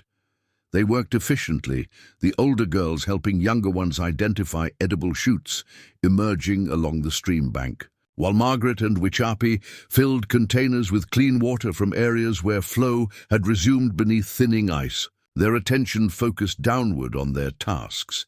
They failed to notice approaching riders until the distinctive sound of horses snorting announced their presence. Margaret looked up to find 3 mounted men watching them from the opposite bank, perhaps 30 yards upstream. Their expressions registered surprise, followed by intense curiosity, exactly the reaction Standing Bear had warned about. A white woman and children working alongside a Lakota woman, all dressed in adapted clothing that blended frontier and native elements, presented a tableau that defied easy categorization. Without appearing rushed, Margaret straightened and positioned herself slightly forward of her daughters and Wichapi. She offered a polite nod, but remained silent, allowing the newcomers to declare their intentions first, another strategy Standing Bear had advised. The central rider, a bearded man in his 40s wearing a fur-trimmed coat that suggested greater prosperity than typical frontier trappers, touched his hat brim in response. "Good day, ma'am," he called across the water. "Wasn't expecting to find white folk in these parts before the spring trains." His tone remained cordial, but Margaret noted how his companions, younger men with rifles resting casually across their saddles, maintained watchful postures that suggested habitual caution in unfamiliar situations. "Good day," Margaret replied, keeping her voice steady and matter-of-fact. "We're gathering early greens. The creek banks thaw first." The man nodded, studying their group with undisguised assessment. "James Harrington," he introduced himself. "These are my sons, William and Thomas. We've established a trading post 20 miles south near the junction of Baldwin Creek and the Republican River." Margaret acknowledged the introduction with appropriate frontier courtesy. "Margaret Mitchell. These are my daughters." She deliberately avoided introducing Wichapi, neither claiming a false relationship nor creating distance through explanation. Harrington's gaze lingered on their odd assemblage, clearly calculating possible scenarios that might explain their presence. "You folks attached to a nearby settlement? Didn't know any homesteaders had pushed this far west of Fort Kearny yet." The question probed for information while appearing casual. Standard frontier interaction where strangers frequently assessed each other for potential threat or advantage. Margaret recognized the delicate balance required in her response. "We're wintering with friends until spring travel becomes safer," she replied, offering truth without specific detail. "The January blizzards caught us between destinations." This explanation, vague yet plausible, seemed to partially satisfy Harrington, though his sons exchanged glances that suggested continued curiosity about their unusual situation. Headed to Fort Kearny when the weather breaks? Harrington asked, the question carrying more weight than its surface simplicity suggested. Before Margaret could respond, young Clara, despite previous instructions to remain quiet, spoke up with childish enthusiasm. Standing Bear says the fort trail will clear when the moon is full again. The name dropped innocently into conversation created immediate tension. Both younger Harringtons straightened in their saddles, hands shifting slightly. Closer to their weapons, the elder Harrington's expression cooled noticeably. Standing Bear, he repeated. Would that be the Lakota scout who sometimes works with the army? Margaret felt Wichapi stiffen beside her, though the Lakota woman's face remained carefully impassive.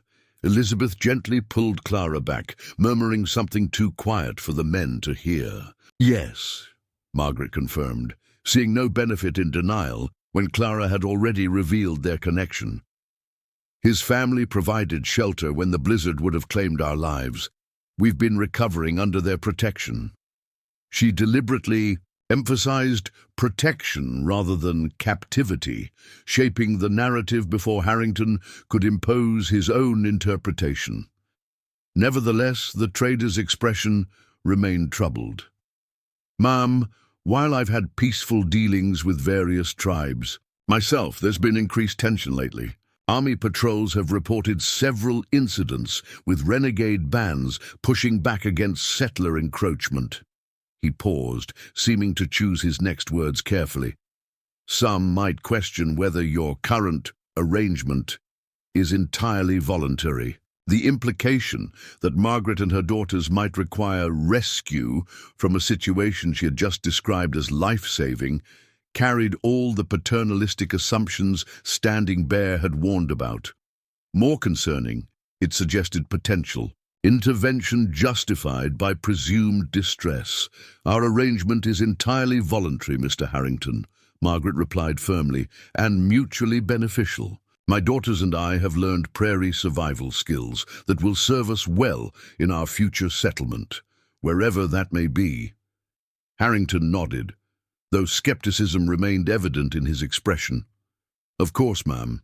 Still, our trading post offers proper accommodations if you and your girls would prefer more. Conventional shelter until travel conditions improve. My wife would welcome female company after months with just us men around. The offer, generous on its surface, carried unmistakable subtext. Return to appropriate social arrangements among your own kind.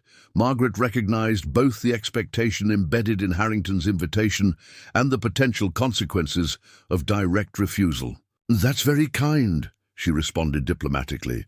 We'll certainly keep your trading post in mind as we consider our spring journey plans. This non-committal answer appeared to satisfy Harrington's sense of propriety without requiring immediate action. He touched his hat brim again. We'll be heading back south tomorrow. Should pass within a mile or so of here around midday if you reconsider. With that conditional farewell, the Harringtons turned their horses and continued downstream, though Margaret noticed the younger men glancing back several times until terrain features obscured their view. Once certain the riders were beyond earshot, Wichapi spoke quietly in the mixture of English and Lakota they had developed for complex communication. They will bring others, perhaps soldiers. Margaret nodded, having reached the same conclusion. Not tomorrow, that would be too obvious after their offer.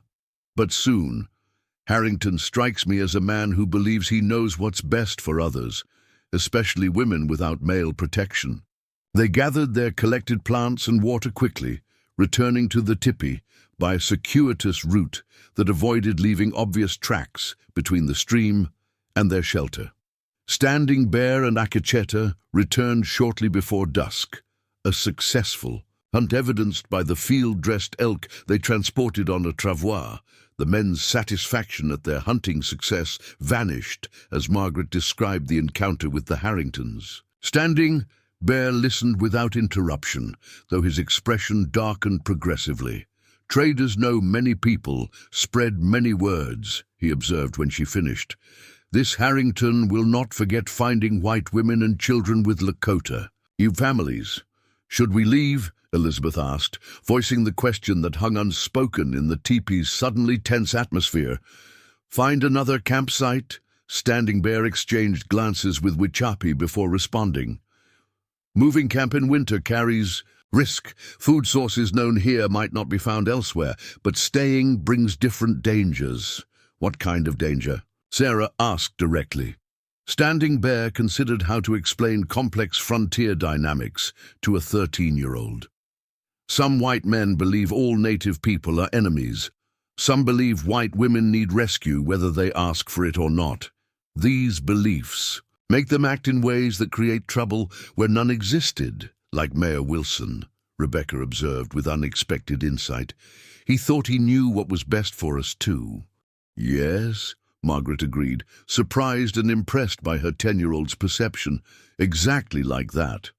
After thorough discussion weighing various factors, they decided to maintain their current camp but implement additional precautions. Their outdoor activities would become more circumspect, with careful attention to tracking and concealment. A secondary shelter would be prepared in a location known only to their extended group, providing alternative refuge if their main camp were discovered. Most significantly, Standing Bear decided that he and Akacheta would not hunt together going forward. One would always remain near the teepee, ensuring capable protection if unexpected visitors arrived with questionable intentions. That night, as the children slept and adults maintained watch rotation, Margaret found herself contemplating how thoroughly her perspective had transformed.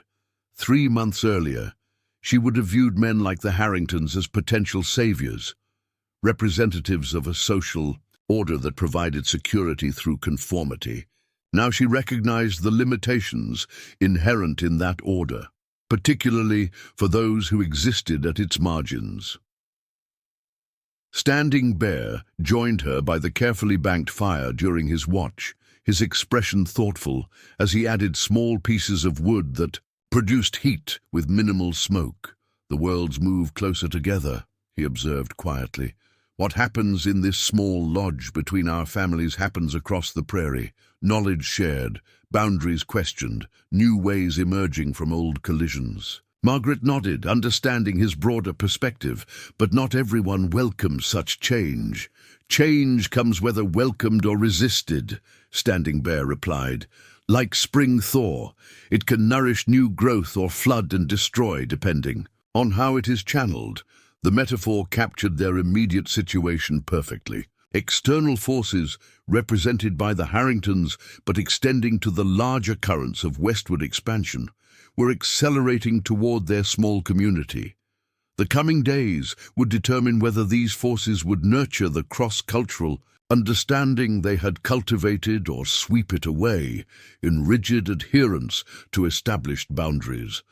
The following days brought increased tension as they implemented their precautionary measures while continuing essential activities. Standing Bear and Akacheta alternated hunting expeditions with defensive preparations, including establishing observation points that provided early warning of approaching riders. Their vigilance proved warranted when 5 days after the stream encounter, Akacheta reported 4 riders approaching from the south. The Harrington party supplemented by an additional figure in what appeared to be partial military uniform. Not a full soldier, Akacheta clarified, after observing them through a spyglass Standing Bear had acquired during army scouting work. Perhaps a fort scout or militia. The implication was clear. Harrington had indeed shared news of their unusual arrangement with authorities, likely framing it as potential captivity requiring investigation. The addition of someone with quasi-official status transformed a trader's curiosity into something approaching official intervention. They followed. Our tracks from hunting yesterday, Akacheta continued. We'll find a lodge by midday unless we mislead them. Standing Bear made an immediate decision. Margaret and daughters moved to a second shelter with Wichapi. Akacheta and I will meet these riders away from both camps, suggesting you traveled onward to Fort Kearney days ago. The plan made tactical sense, yet Margaret found herself reluctant to implement what felt like retreat. Running and hiding makes us appear guilty of something, she objected. We've done nothing wrong. Not guilty. Wisdom, Standing Bear countered. Confrontation brings unpredictable outcomes. Better to direct the river around the stone than try to move the stone while the river floods. His logic prevailed. Within the hour, Margaret and her daughters had relocated to the secondary shelter, a smaller, more concealed structure they had prepared specifically for this contingency. Wichapi accompanied them, bringing essential supplies, while leaving enough materials in the main tipi to suggest temporary hunting absence, rather than permanent departure. From their hidden vantage point in a dense thicket, backed against a small rise, they could observe without being seen as Standing Bear and Akacheta intercepted the Harrington party well away from either camp. The conversation appeared tense, even at distance, with much gesturing and periodic consultation of what might have been a map. After nearly 30 minutes of discussion, the riders departed southward, not entirely satisfied, judging by their body language, but apparently accepting whatever explanation Standing Bear had provided. When the Lakota men returned to the secondary shelter, Standing Bear explained the encounter. They sought white women and children seen with Indians near Baldwin Creek.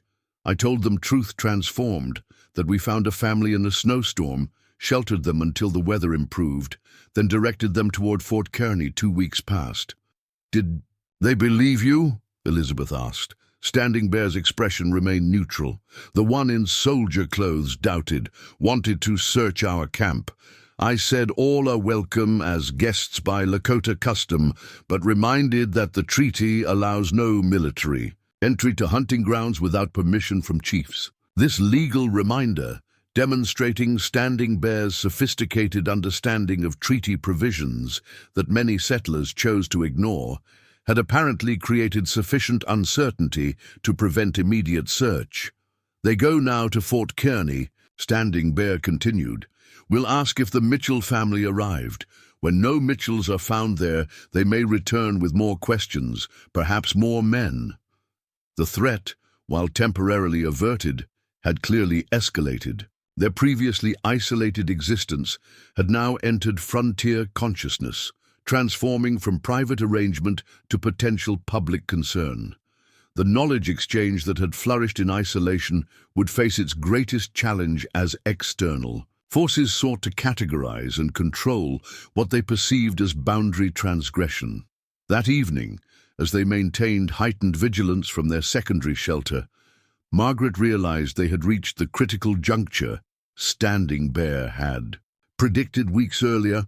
The spring thaw approached, both literal in the warming temperatures and metaphorical in the increased human activity across the prairie landscape.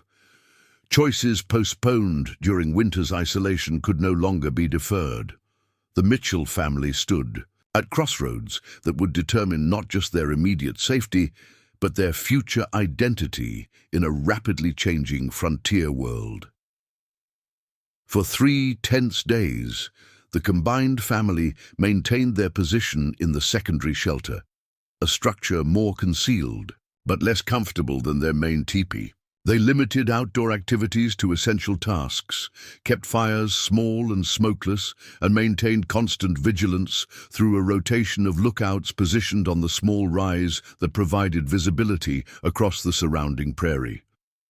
On the 4th morning, Akacheta returned from dawn scouting with news that shifted their immediate concerns. Smoke from the east, he reported, crouching beside the small breakfast fire where Standing Bear and Margaret discussed the day's necessary activities.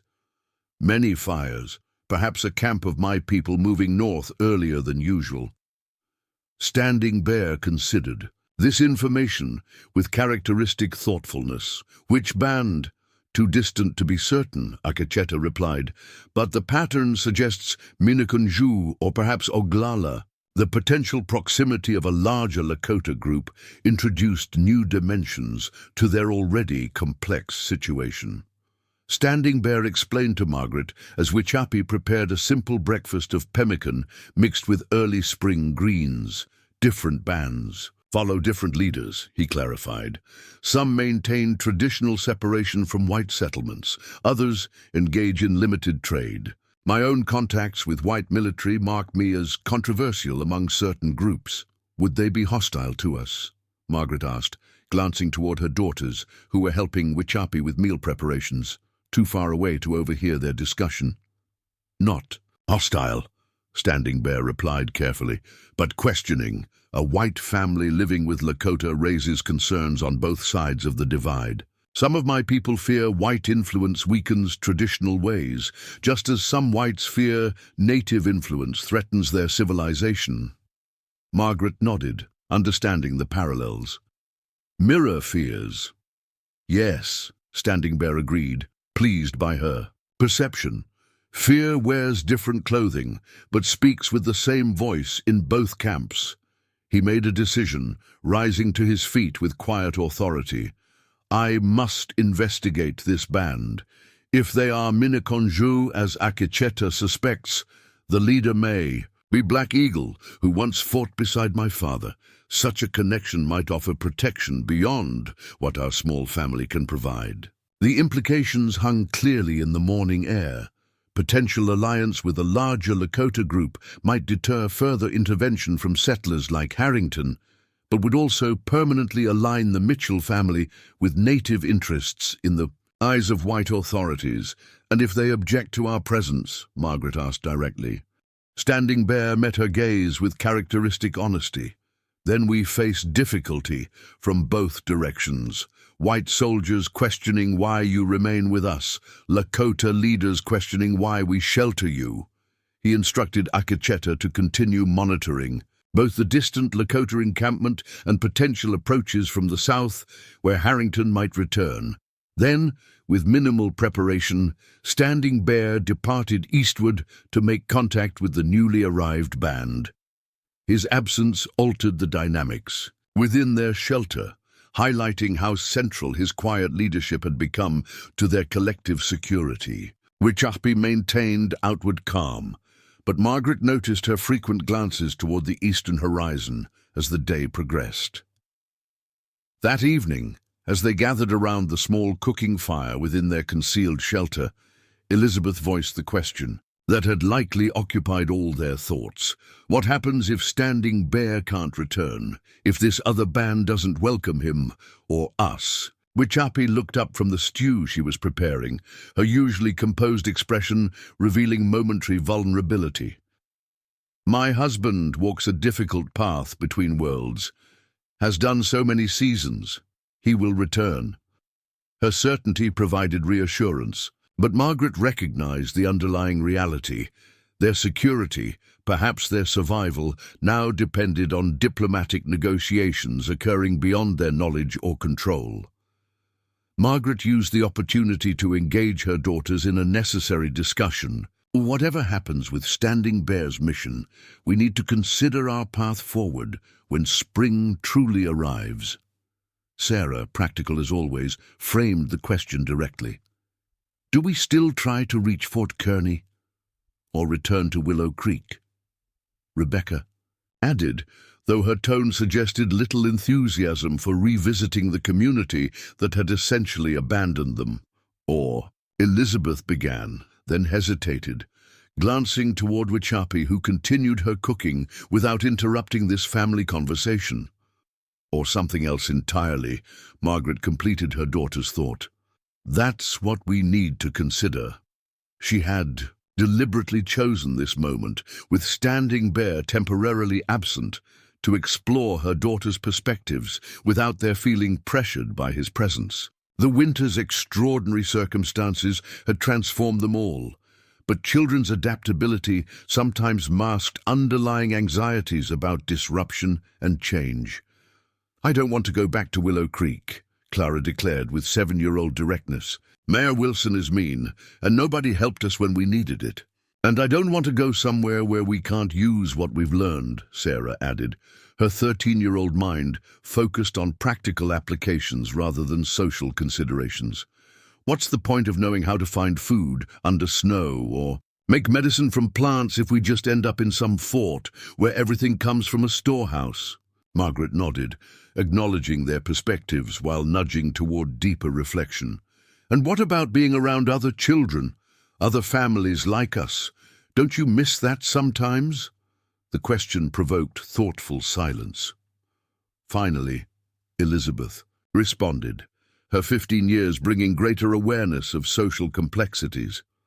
"I used to think we needed to be around people like us to belong," she said slowly.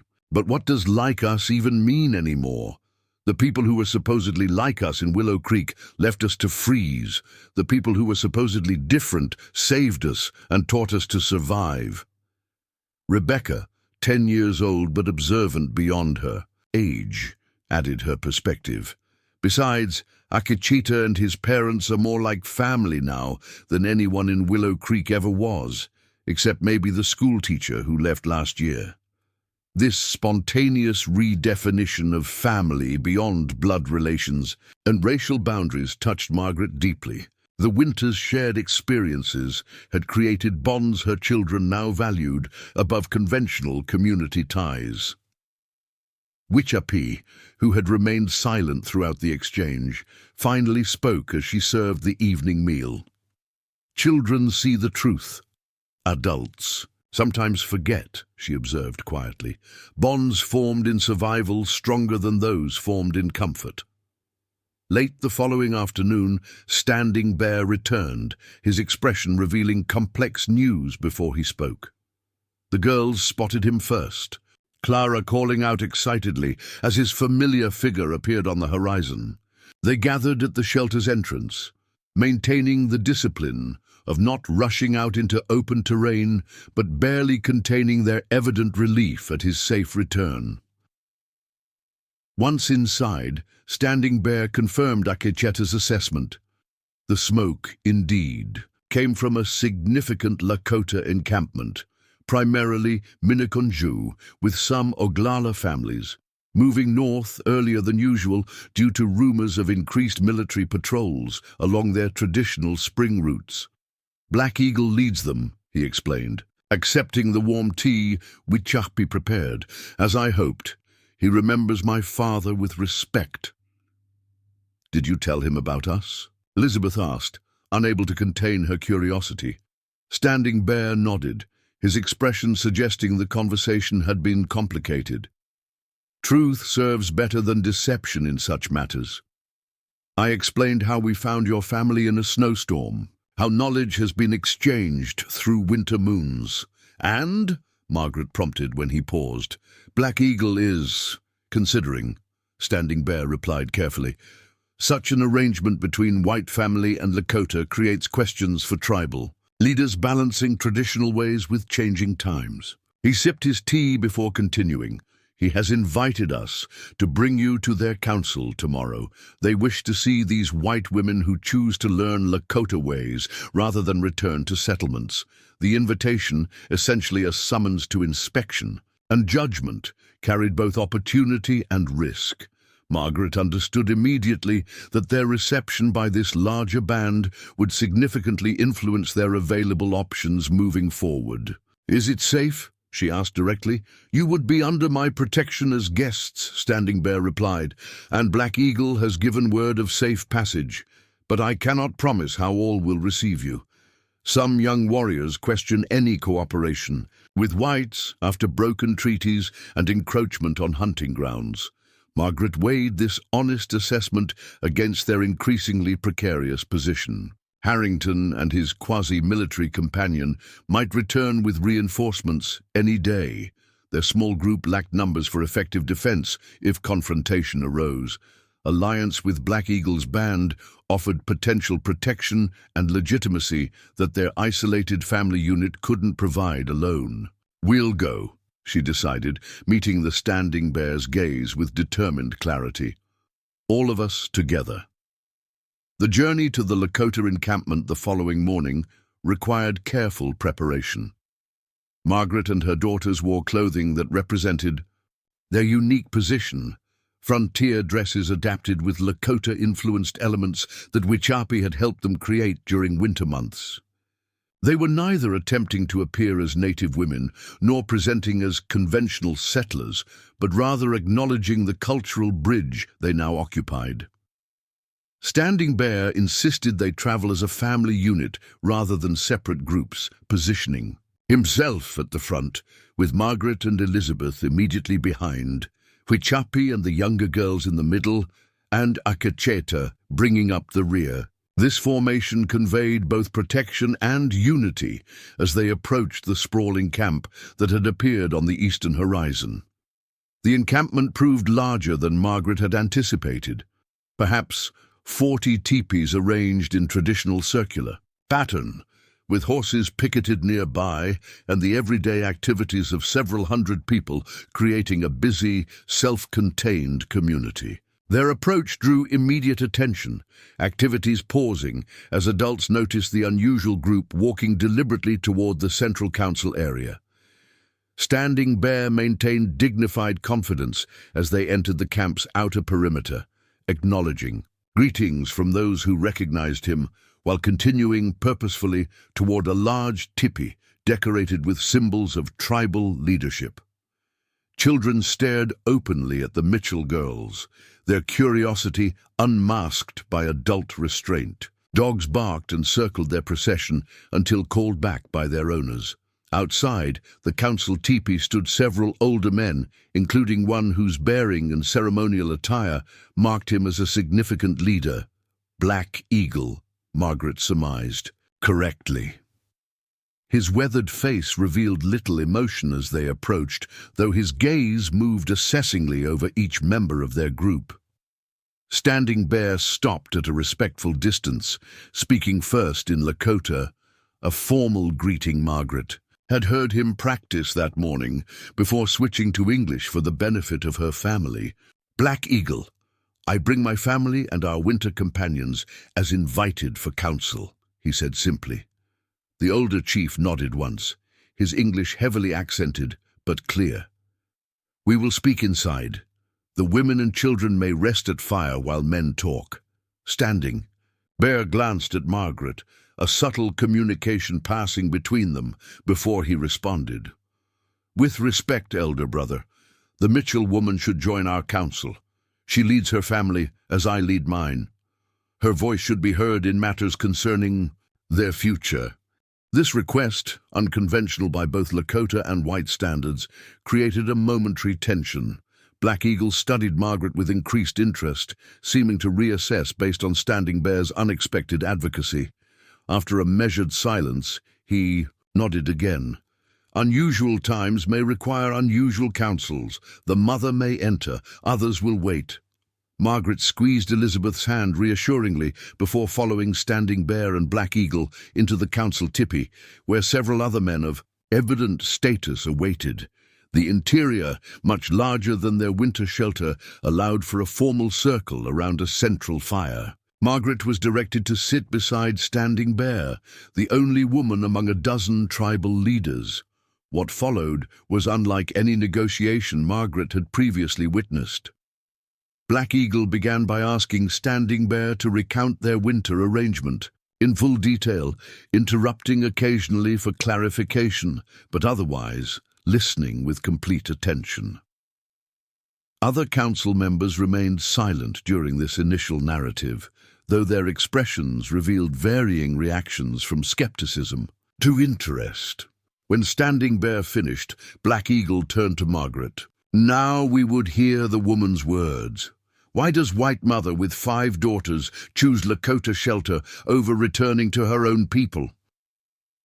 The directness of the question cut through potential diplomatic evasions. Margaret recognized that honesty would serve better than calculation in this forum. Our own people abandoned us to die, she replied simply.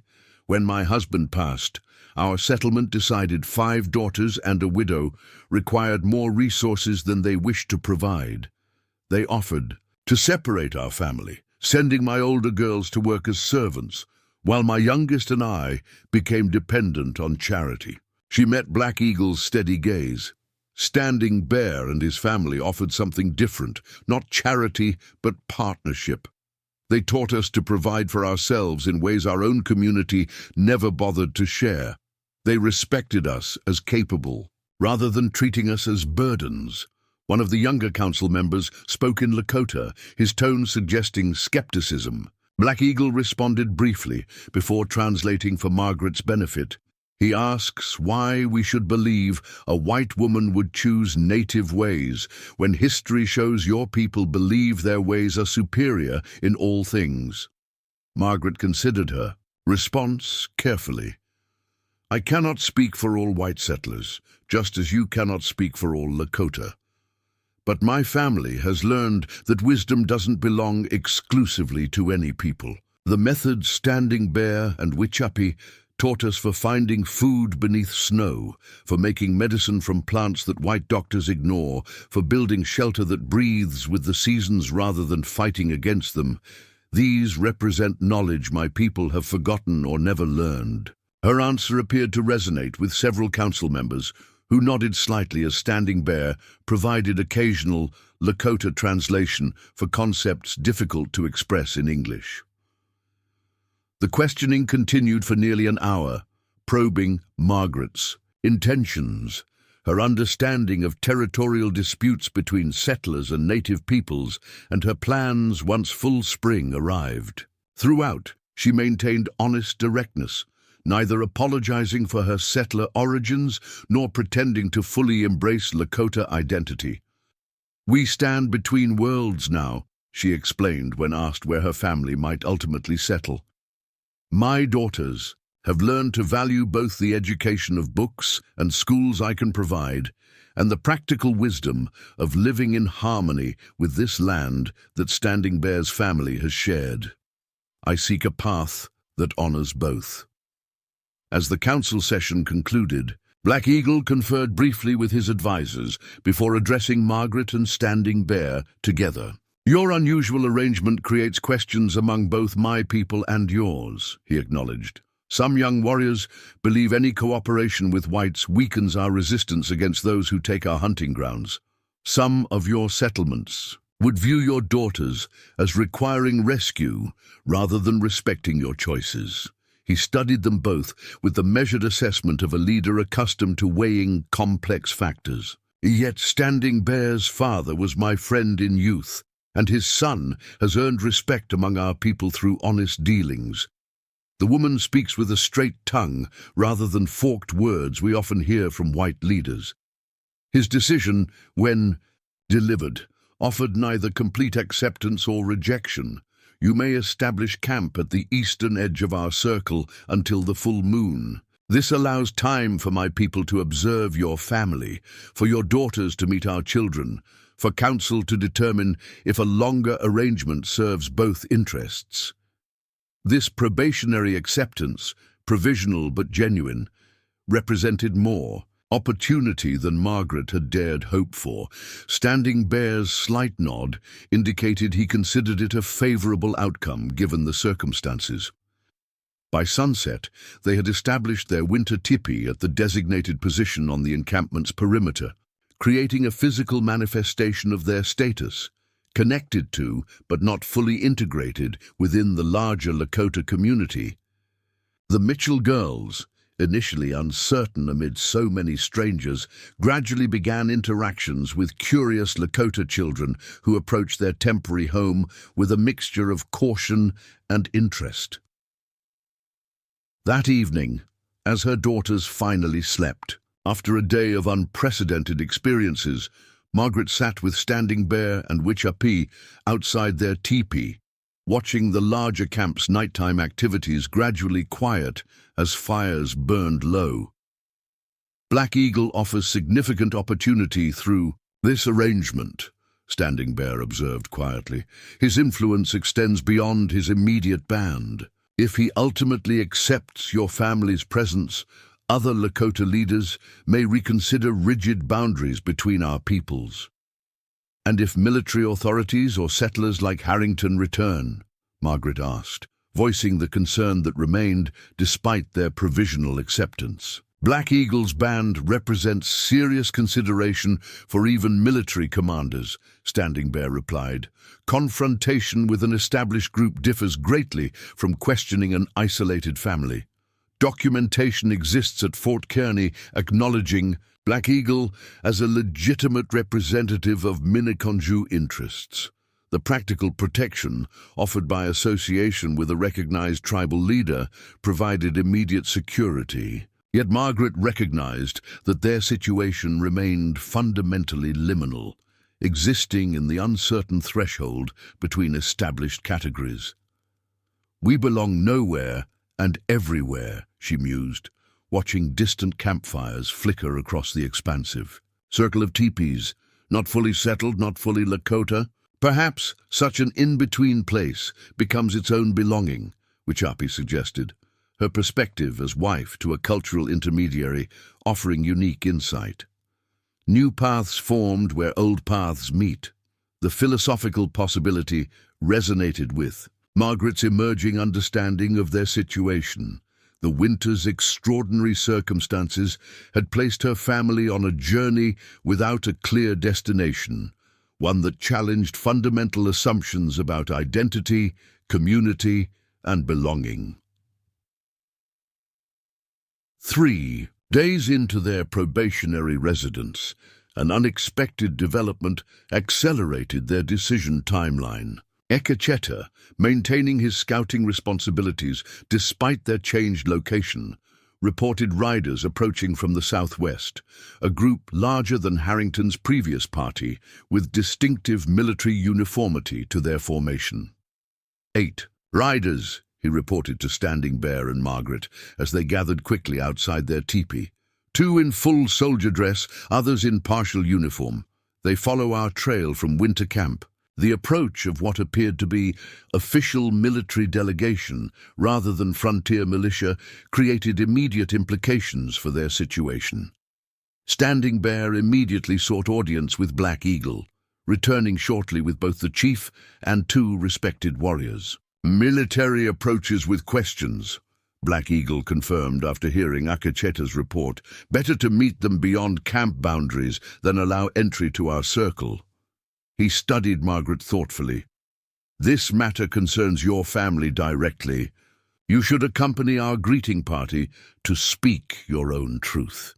The invitation to participate in diplomatic engagement, rather than being spoken for, represented significant respect. Margaret nodded agreement, asking Elizabeth to maintain responsibility for her younger sisters during this critical interaction. As they prepared to depart, 15-year-old Elizabeth pulled her mother aside, her expression reflecting maturity. Beyond her years, whatever happens, we don't want to be separated, she said quietly, clearly speaking for all her sisters. Not from each other, and not from Standing Bear's family. We've survived because we stayed together. The statement, simple, yet profound in its clarity, crystallized Margaret's evolving perspective. Whatever options emerged from the approaching confrontation, maintaining the connections that had sustained them through winter remained her daughter's priority. Their identity had fundamentally shifted, no longer defined primarily by settlement, expectations, but by relationships that transcended conventional boundaries. I understand, Margaret assured her eldest, embracing her briefly before joining Standing Bear, Black Eagle, and the 2 warriors for the ride toward their approaching visitors. The small delegation departed with clear purpose, positioning themselves strategically on a small rise that provided both visibility and tactical advantage for the coming encounter. As the military party came into clear view, Margaret recognized the significance of the moment. The choices made in the coming hours would determine not just their immediate circumstances, but their future identity in a rapidly transforming frontier world. The Mitchell family stood at crossroads that offered no simple return to former certainties, only the possibility of forging new paths through unprecedented terrain. The small delegation positioned themselves atop the gentle rise, presenting a dignified reception committee rather than a defensive barrier. Black Eagle took central position with Standing Bear and Margaret flanking him, while the two warriors maintained slightly distanced positions that suggested both respect and vigilance. They waited in composed silence as the military party approached. Dust rising from the horses' hooves in the late March sunshine, Margaret studied the oncoming riders with growing certainty that this encounter would define their future path. The two men in full military uniform, an officer and sergeant, judging by their insignia, led the formation. Behind them rode 6 men in partial uniform, suggesting militia or scout status rather than regular army. James Harrington's distinctive bearded profile was visible among them, confirming Margaret's suspicion that the trader had escalated his concerns to official channels. As the riders drew within proper speaking distance, Black Eagle raised his hand in a universal gesture for halt. The officer, a captain by his shoulder boards, signaled his party to stop, studying the reception committee with evident surprise at its composition. "I am Captain Robert Langley, United States Army, Fort Kearny Command," he announced formally. "I seek information regarding settlers reported to be living among natives in this territory." His gaze moved from Black Eagle to Margaret with poorly concealed astonishment at finding a white woman accompanying Lakota leadership. Harrington, positioned several horses back, wore an expression suggesting vindication of his reports. Black Eagle responded with the measured dignity of a leader accustomed to diplomatic engagement. "I am Black Eagle, representing Minneconjou, Lakota. This woman Mitchell speaks for herself. Standing Bear speaks for his family, who sheltered hers through winter moons." Captain Langley focused on Margaret, reassessing the situation based on her apparently voluntary presence. "Mrs. Mitchell, James Harrington reported finding a white woman and children living under concerning circumstances with natives. Is that you?" Margaret met his gaze directly, understanding the critical importance of establishing agency rather than victimhood from the beginning. "I am Margaret Mitchell, formerly of Willow Creek Settlement. My 5 daughters and I were abandoned by our community after my husband's death. When winter storms threatened our lives, Standing Bear's family provided shelter and taught us survival skills that saved us from certain death." The captain's expression revealed a struggle between preconceptions and the evidence before him. "And you remain with them voluntarily. You and your children are under no compulsion or restraint." "Entirely voluntarily," Margaret confirmed, her voice steady with conviction. "Our arrangement has been one of mutual exchange and benefit, not captivity." Harrington urged his horse forward, addressing the captain without awaiting permission. "Sir, with respect, the woman may feel compelled to speak favorably while in their presence. If you would allow me to—" "Mr. Harrington, you've fulfilled your duty by reporting your concerns," Langley interrupted with the clipped authority of a professional soldier addressing a civilian. "Please allow me to conduct official inquiries without interference." The rebuke, though mild, established proper protocol and prevented Harrington from dominating the interaction. Margaret noted the captain's professionalism with cautious optimism. Perhaps here was an official capable of seeing beyond simplistic narratives about Indian captives and settler victims. Captain Langley returned his attention to Margaret. "Mrs. Mitchell, I'm obligated to investigate reported concerns about settler welfare in territories under military jurisdiction. Would you and your children be willing to accompany us to Fort Kearny for proper debriefing and assessment of your situation?" The question, phrased as request rather than command, nonetheless carried a clear expectation that Margaret would naturally prefer returning to civilization now that military escort was available. Before she could respond, Black Eagle spoke with quiet authority. "Mitchell's family are currently guests of Minneconjou camp under my protection," he stated. treaty recognizes the rights of Lakota to determine visitors within our territory. If a woman chooses to remain as guest, the military has no standing to demand otherwise. This assertion of sovereign authority, technically accurate under treaties, that remained valid despite frequent violations, shifted the diplomatic terrain. Captain Langley straightened in his saddle, recognizing the delicate balance between military objectives and avoiding unnecessary conflict with a significant Lakota band. "No demands have been made, Chief Black Eagle," he clarified carefully. "My inquiry was directed to Mrs. Mitchell regarding her preferences." All attention returned to Margaret, the critical decision now plainly before her. She felt the weight of responsibility, not just for her daughter's immediate safety, but for their future identity and relationship with both cultures that had shaped their extraordinary winter journey. "Captain Langley, I appreciate the Army's concern for our welfare," she began, choosing words that acknowledged his authority while maintaining her autonomy. "However, our winter experience has transformed our understanding of survival on these plains. My daughters and I have learned irreplaceable skills from Standing Bear's family that will serve us regardless of where we ultimately settle." She gestured toward the Lakota encampment visible in the distance. "We currently reside at the edge of Black Eagle's camp by mutual agreement, neither fully integrated nor separate. This arrangement allows us to maintain connections with both worlds while determining our long-term path."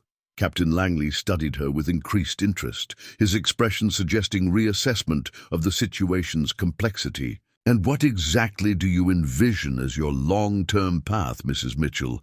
Surely you don't intend permanent residence with a nomadic tribe?"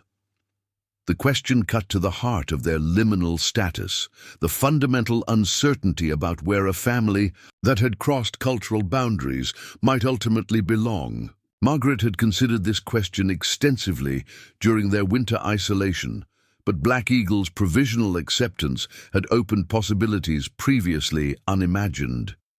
"My intention is to establish a permanent homestead near the trading crossroads, 15 miles south of here," she replied with deliberate clarity, "a location that would allow my family to maintain connections with both settler communities and Lakota bands moving through traditional territories." This concrete plan, developed through conversations with Standing Bear but never previously articulated to outside authorities, seemed to surprise everyone present, including Harrington, whose expression revealed calculation of potential commercial implications.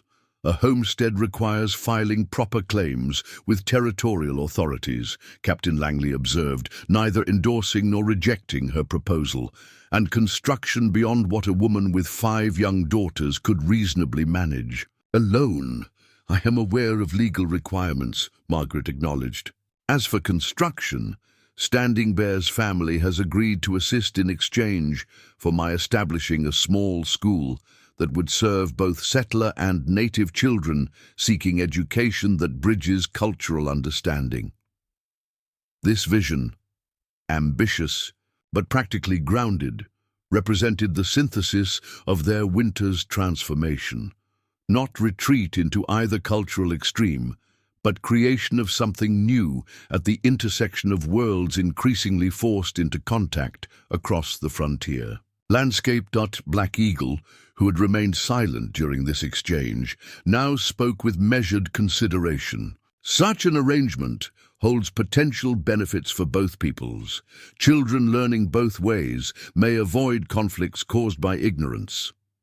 Captain Langley's professional demeanor couldn't entirely mask his surprise at finding sophisticated diplomatic exchange rather than the simple rescue scenario Harrington had likely presented. After a thoughtful pause, he responded with careful formality. "I have no authority to approve or deny civilian settlement plans that comply with territorial regulations," he stated. "My concern is specifically the welfare of Mrs. Mitchell and her children under unusual circumstances reported to Fort Kearny authorities." He addressed Margaret directly. If you'll permit, I'd like to speak with your daughters as well. Their perspectives would complete my assessment of this situation. The request was reasonable from a military protocol perspective, while still acknowledging Margaret's parental authority. She nodded agreement, and arrangements were made for Captain Langley and his sergeant to visit their teepee at the edge of Black Eagle's camp. The remaining militia would establish a temporary position nearby, but outside the Lakota encampment boundaries, a compromise that maintained military presence without suggesting threatening incursion. Harrington clearly wished to accompany the Captain Butt was diplomatically instructed to remain with the militia unit, his frustrated expression suggesting thwarted plans for how this encounter should have proceeded. The meeting at the Mitchell family's teepee later that afternoon proceeded with unexpected positive energy. Captain Langley, who revealed himself as father to 3 daughters back in Pennsylvania, demonstrated genuine interest in the girls' winter experiences. His questions, directed appropriately to each daughter's age, focused on their learning, their comfort, and most significantly, their own preferences regarding their future. Elizabeth, speaking with the poise of a young woman rather than child, described specific survival skills she had mastered under Akacheta's guidance. Sarah displayed practical knowledge of plant medicines that clearly impressed the captain's sergeant, himself a frontier-raised soldier with appreciation for indigenous knowledge. Even young Clara and Abigail contributed enthusiastic descriptions of their winter activities, completely absent the fear or distress that would have marked genuine captivity. When Rebecca proudly demonstrated a small bow she had crafted under Standing Bear's instruction, explaining its use for hunting small game that supplemented their winter diet, Captain Langley exchanged glances with his sergeant that suggested professional reassessment of the situation.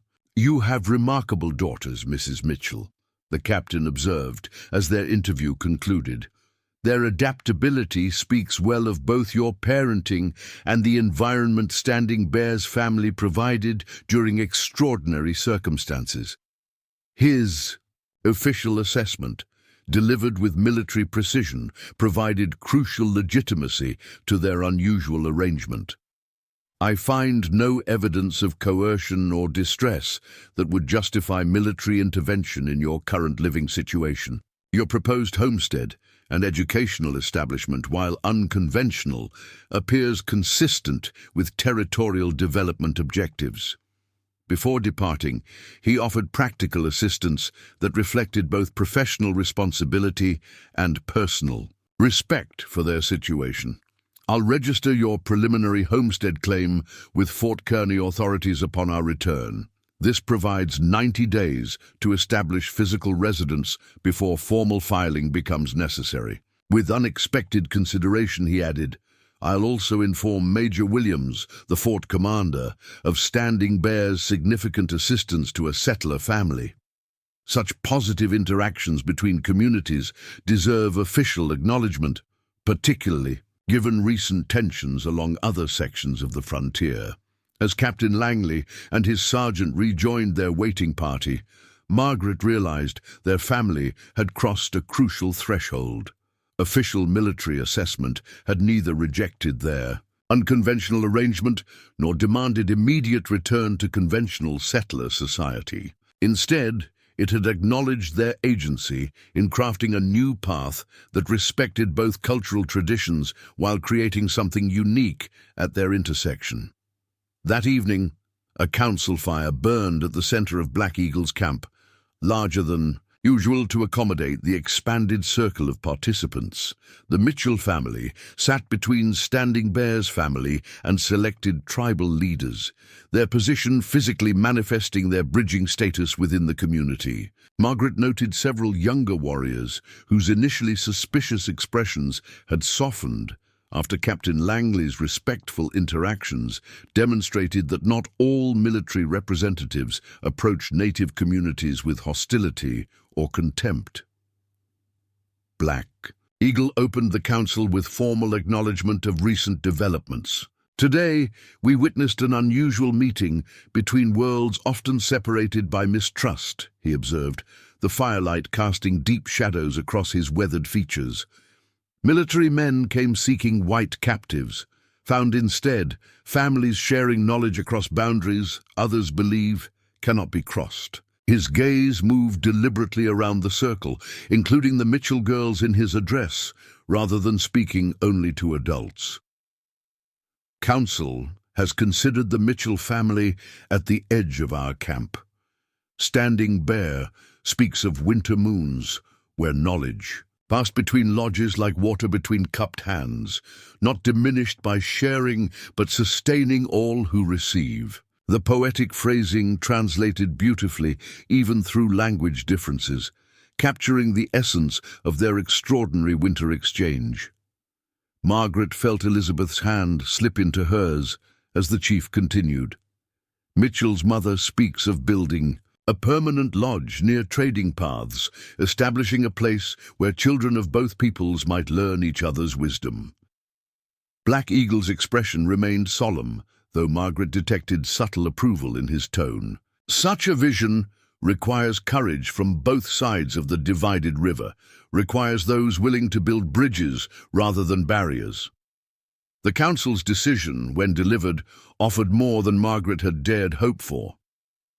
Miniconjou Council grants Mitchell family status of Tiospaye Mitawa, connected family, not Lakota by blood, but bound by shared experience and mutual respect. The Standing Bears family will continue guiding their path between worlds, and when necessary, our warriors will ensure their protection against those who understand only separation, not connection. This designation, neither full adoption nor mere tolerance, created a formalized relationship unprecedented in either culture's traditional structures. It acknowledged the Mitchell family's unique position while extending meaningful protection beyond what isolated settlers could typically expect.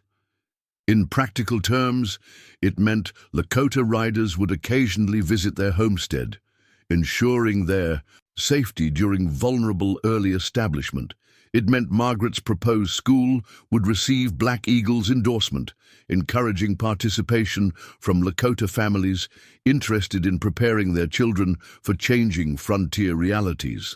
Most significantly, it meant the Mitchell family's bridge-building vision had official sanction from both military authorities and tribal leadership, a rare convergence of approval from usually opposing power structures.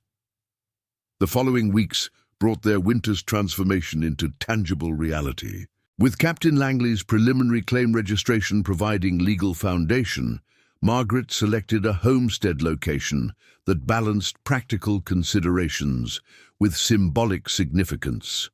A gentle rise overlooking Baldwin Creek, positioned almost exactly halfway between established trade routes and traditional Lakota seasonal camping grounds.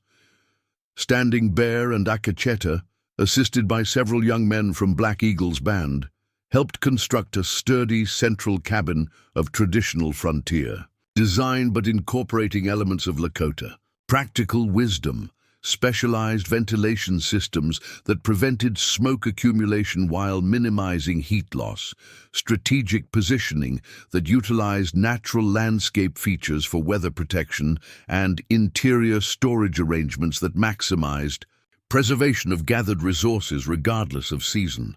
Adjacent to the main cabin, they established a separate structure specifically designed as a schoolhouse, larger than typical frontier educational buildings, with flexible interior arrangements that could accommodate both conventional classroom activities and the circular teaching patterns preferred in Lakota. Knowledge transmission.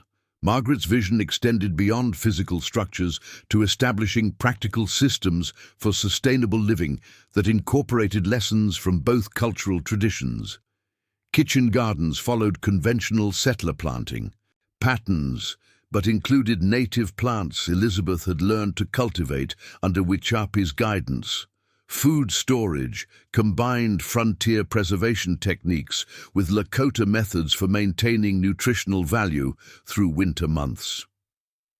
By early May, as spring firmly established itself across the prairie landscape, their homestead had taken recognizable form. Captain Langley fulfilled his promise, returning with official homestead registration documents that established legal recognition of what locals had begun calling Mitchell Crossing, acknowledgement that their location physically and symbolically bridged divided communities.